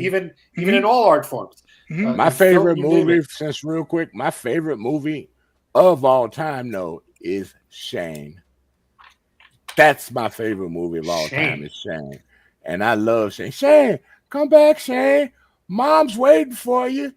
Dad's got some work for you, Shane. I'm not going to give the ending away, but you know what I'm saying. That was one of the greatest movies Who to was me in of that? all time. And I'm notorious for going Jack back and Palance, watching. Alan Ladd. Right. Yeah. I'm notorious for Alan going back Ladd and was watching amazing. like 80s cartoons and stuff like that, like a lot of the Transformers, wow. the G.I. Joes. Oh, Mask, yes, sir. That was the my real Ghostbusters and all generation. those. Like that kind of art style isn't really Mhm. in cartoons anymore. No. For the Go most by. part. And so Are it's you kind of old- a real quick? unique art style. Even the old Tom and Jerry's and stuff like that, the Three Stooges, I used to watch a ton of when I was a kid. What was that one that I used to love? Prince Planet. Were you old enough to remember Prince Planet? I don't remember Prince Planet. Am I the only one here? I might have just missed it, dude. I didn't have cable forever, so there's all sorts of stuff I've never I heard missed. of Prince Planet. It was I the haven't heard first of it. I hadn't either. American version of anime. Prince 1965. Planet. Yep. Wow. Yeah, and then I was born in. He's got like 1965. Astro Boy vibes a little bit. I was born in 1965, so. But I'll be honest. If you guys have not gone back and watched the original monster films, like the Bela Lugosi, Dracula, I've seen all of the them. original Frankenstein, all those. Mhm. I went through and watched all those with a buddy. He picked up the set of them because I hadn't seen them and I was curious. The about original werewolf. those and the Hammer films, and the one that I think I ended up liking the least, honestly, was the Mummy. It was a little on the slow side. Mhm. Phantom of the Opera was close second because it was good, but I feel like it works better as a play than Hey, as a Nick, movie. you The Invisible Man remember- was amazing. It Nick, was so do you fun. remember Abbott and Costello Meet the Mummy? Sure. Oh yeah. I haven't seen Abbott Costello Meets the Mummy. I haven't What? seen that one. What is That was a wrong with great- you? Dude, I saw the originals, That was man. I a haven't gotten great much deeper than movie. that. I want to see the Hammer films as well. Oh, That's on my list of ones to watch. Abbott and Costello, I just love them to death. Absolutely. Man. Agreed. But no, there's a lot of value to going back and seeing these older art stills, and there's a lot of acting and physical acting that you don't like. One of the things I would not have appreciated Renfield as much as I did had I not seen the original Dracula, because there's a lot of scenes where they showed Nick Cage and he's clearly playing out the Bela Lugosi parts of that whole thing, and I loved those parts, and I loved them so much more because I had seen those movies recently, and it just made me smile to see both Hollywood and embracing that, and Nick Cage really leaning into that and having fun with it, and that made me smile. Well, still the best vampire movie was Interview with a Vampire. That was that I love that movie. I love the books. That I was love a the good books one. all the way through. I did. The I want to say, was it not the Body Snatcher? God, it was like I the don't know. fourth book by Anne Rice. Oh, the original Invasion of the I Body did. Snatchers. No. Crap out of me. No. It's all Anne Rice's vampire series. There's one where Lestat swaps places with a guy, and the guy gets his vampire body, and it's kind of weird. That's where Anne Rice started going woohoo, way off the deep end. Yeah, I know. How you gonna have anime girls with legs and all the boobies out with a vampire show? How you gonna do that? Come on, man. Well, I mean, I was a big fan of like Anne Rice's work, which isn't so Yeah. much that. But I mean, there are two ones that I like. One is I am a fan of the Bram Stoker, the one with Gary Oldman and that movie doesn't get enough credit. I like that movie. No, it don't. That was a great I thought movie. that was a great movie. I thought he played Dracula unbelievably well. I actually Whereas liked Keanu did not play his role. Yeah, I Keanu did I not have the didn't- range for that role. I'll be No, first to I admit didn't. that. But I didn't. I Oh, didn't. I'm British. Yeah, I know. But Dude, I'm British. Dude. It was not the best. I don't know. I didn't hate him in it, but the I didn't Oh, either, you're but he didn't Dracula. bring anything special to that role. no, Let's he be did honest. not. But really, it was more about Anthony Hopkins, and it was more about. I mean, Winona Ryder was freaking phenomenal in it, as far as I was concerned. As Mina, she was awesome. The other one, honestly, and I hate to say this because this is not your standard Dracula movie. I kind of like. Don't Van say Helsing. Blade. You about to No, say Blade? no. Well, that's it. Blade. That's Blade 2 and Blade 2 is where he actually fought. Was it Blade 2 that he fought Dracula or Blade 3, whichever one? No, actually it was Blade 3 is where he fought Dracula. Dracula, That right. one was not. That the was best. horrible. That was No, not that's good. where he fought Honestly- that woman. That was supposed to be. Van Helsing and the one with Talking about the Hugh Jackman one? Hugh Yeah. Jackman. I That one's liked that fun. one. It was That fun, one's but fun. but It's hokey as all it's hell, but it's hokey. fun. But the guy who played Dracula, I thought was phenomenal. I think Lost Boys is undersold here. Lost Boys is so good. Oh, that's a classic. You Oh, can't beat that. and it's not a Dracula movie, but Fright Night, the original Fright Night. I Night, love I Fright struggle Night with so Fright much. Night. Like, the Oh my original some God. of the one. acting is so bad in that. But Oh, it's Dude, it's so called bad. Fright But Night. Like that. What are you hoping to get from a movie called Fright Night? No, Right. come on, That's Chris. fair. That That's fair. is. I mean, that was the second time I saw Chris Sarandon. It had Roddy McDowall, which I used to I love. love Roddy McDowall. I mean, and William It Ragsdale filled the wasn't box the office. worst. Yeah, It was the wasn't. top movie at the box office. It was a for couple of different. months. It was a different kind of movie. It was supposed to It be was corny, definitely like. a different take on It was supposed to be vampires. corny. That's why they set it up to be And corny. it wasn't, but it wasn't. That's just it. Fright Night wasn't as corny as people think it is. It was. It was dark. It was dark. Very dark. It very was dark. Yeah. dude. When When they went into that other house and got stuck in that basement part, oh my god. dude, when he Ugh. when he came in and attacked what's his name at first, when he came into his room, Right. Oh, it just hovered over him. yeah, Oh. and then just destroyed his car outside. I've got to rewatch that because I watched that one like a couple years ago. Because every Halloween I've been trying to make a point of because I'm not a big horror movie fan, but I've been I'm trying not to either. embrace it. I I've been don't trying to admit, embrace it a are little bit you- more as I get Are older. you old enough to respect it though now? Oh well, that's the point, right? Because I've gone back and I watched Hellraiser 1, Hellraiser 2. I saw Fright Night. There was Oh, a bunch of different Hellraiser. I love there was a bunch of Hellraiser. different ones I went back through to watch that I couldn't watch as a kid just to experience them, right? Because 80s horror films was kind of like that's where things I feel like really A started lot to of kind of blood, explode, people were tearing right? things apart. You There's a saw lot of body practical parts effects. That's just where a with the lot of the fake modern horror blood. things take Yeah. their influence, right? So there's a lot going on there in that era, and it owes a lot to the early era, which is why I wanted to go back and watch the Bela Lugosi and the original monster movies. I want to go back and watch the Hammer films and stuff like that to see where those kind of get their inspiration. That's You know who else? again, the older I've gotten, the more this stuff is kind of interesting to me, right? You know So who else that's made it? kind of how we ended up on this tangent. Right. Yeah. I got my kids into watching old movies, like old horror movies and every other movies, and they like them. They love The Last Starfighter. You know, Last Starfighter's they amazing. I want- love that movie. I own that one too. That's a But great movie.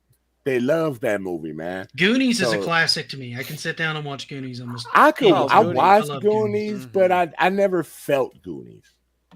I've See, I watched was it, of but the I never age to felt feel Goonies because I was a kid right around that age Yeah, when Goonies hit. So Goonies resonates with me in a way it wouldn't. With the yeah. older Goonies is a generation. classic. You know what scared me though? Race. I don't The think I ever Wraith. saw Wraith. I don't think I ever saw With that that car that could Oh, now that see, just kills people. no, if It you had- want, see, no, Christine. Oh, we all know Christine's about Christine's a Christine. weird one, man. I watched that one not that long Oh. ago. That was a Oh wild my God, film. Christine. Well, Yeah, we have the tangents, end of but that. the tangent we are now on isn't it? I I know. don't even care. See, I know, You this know, is an but it's episode still in- retro. It's still retro. Again, this is another episode in and of itself. I don't just stick it to games with retro roots, but we've been It's all still over the retro. board tonight. It ain't new. It's still retro. Yeah, right? we've been all over the board tonight. We started off Yeah. off the rails for like 40 minutes. My regular audience on this channel will hates this podcast. I guarantee you. It makes no damn sense compared to anything else I do. On Well, this your channel. content is so focused, and this is It just is, and this is not. Ooh, a squirrel. Well, yeah, for but some you know what? reason, I don't know how we veered that way. It just Yeah. because Mike talked about a griddle again right before this. No, I didn't. You keep bringing it up. Stop bringing it up. I'm surprised you brought up Bela Lugosi and did not bring up Christopher Lee, who I haven't also gotten made- to the Hammer ones yet. That's why I Gotcha. haven't watched got those. You. Okay, That's why I didn't bring it up. got it. And honestly, it leaned into Renfield, where on it, Nick Cage was clearly going for Bela Lugosi's Dracula, not Christopher Lee's. I still can't believe you never watched any Abbott and Costello, man. I haven't I gotten to still it yet. can't believe that. My parents never watched it. I didn't watch it. I watched a lot of 80s stuff in Ford. So Did you even at least watch Gunsmoke back in the day? I might have seen 1 or 2 episodes of Gunsmoke, maybe. Brian Nick, in Nick, my Nick. hairdresser.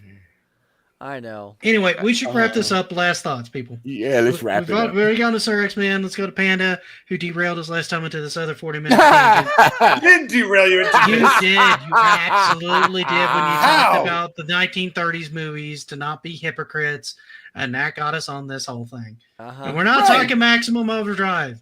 All it seen them requires over was there. a No, Maximum or Overdrive. no. You can't diss Maximum Overdrive. dude. No, That Christine was clown a on better that movie. truck, come on, dude. You can't do that. I Well, just in showed conclusion, my- I will say that I agree with what I said. I believe a third party is the only logistical way of making this a reality.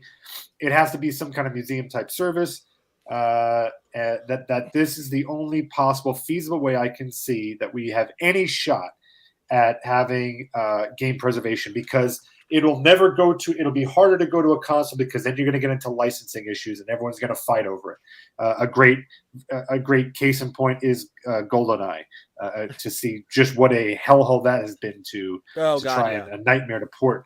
So Absolutely. you need a third party. It needs to be a kind of museum thing. And as far as light gun and arcade experiences, I would love to see VR potentially take on this role, because that you could sort of get a feel for what those experiences were like. Thank you for having me, Nick. It was fun. That's my 2 cents. P.S. Some of us don't have VR, so I Right, want but I'm saying it's the most viable option that I could think of. You put I'm not trying to argue, but if you put a light gun and you put it in a package and you put it in a store with a digital code or a disc, people will go and grab it. Sure. Yeah, They will that'd be go awesome. and get it. I got no problem with that. Mhm. And they'll shoot online together, because pretty much everything is online anyway. Yep, pretty much. Mike? Yes? Griddle. He's already back on grills. We lost Mike. I know he's thinking of what's he going to throw on it tonight or telling tomorrow. You what, man, you guys have brought this up more than me tonight. I don't know how. On his show, we're going to talk about Star Trek tomorrow, Nick.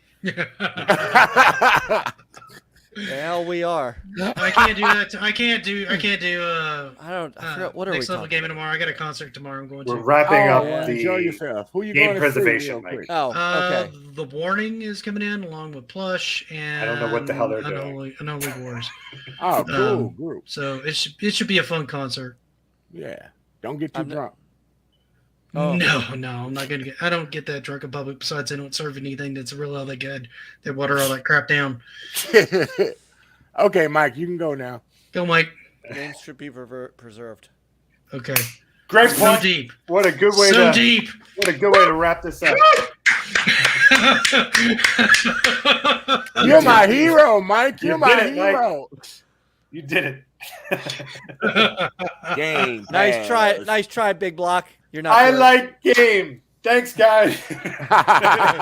Game video fun. game. Video game. Fun. Good. Good to find. Back. Video games. Good. I pooped my pants. See what happens when you put a bunch of old timers together, y'all? Oh my God. Yes.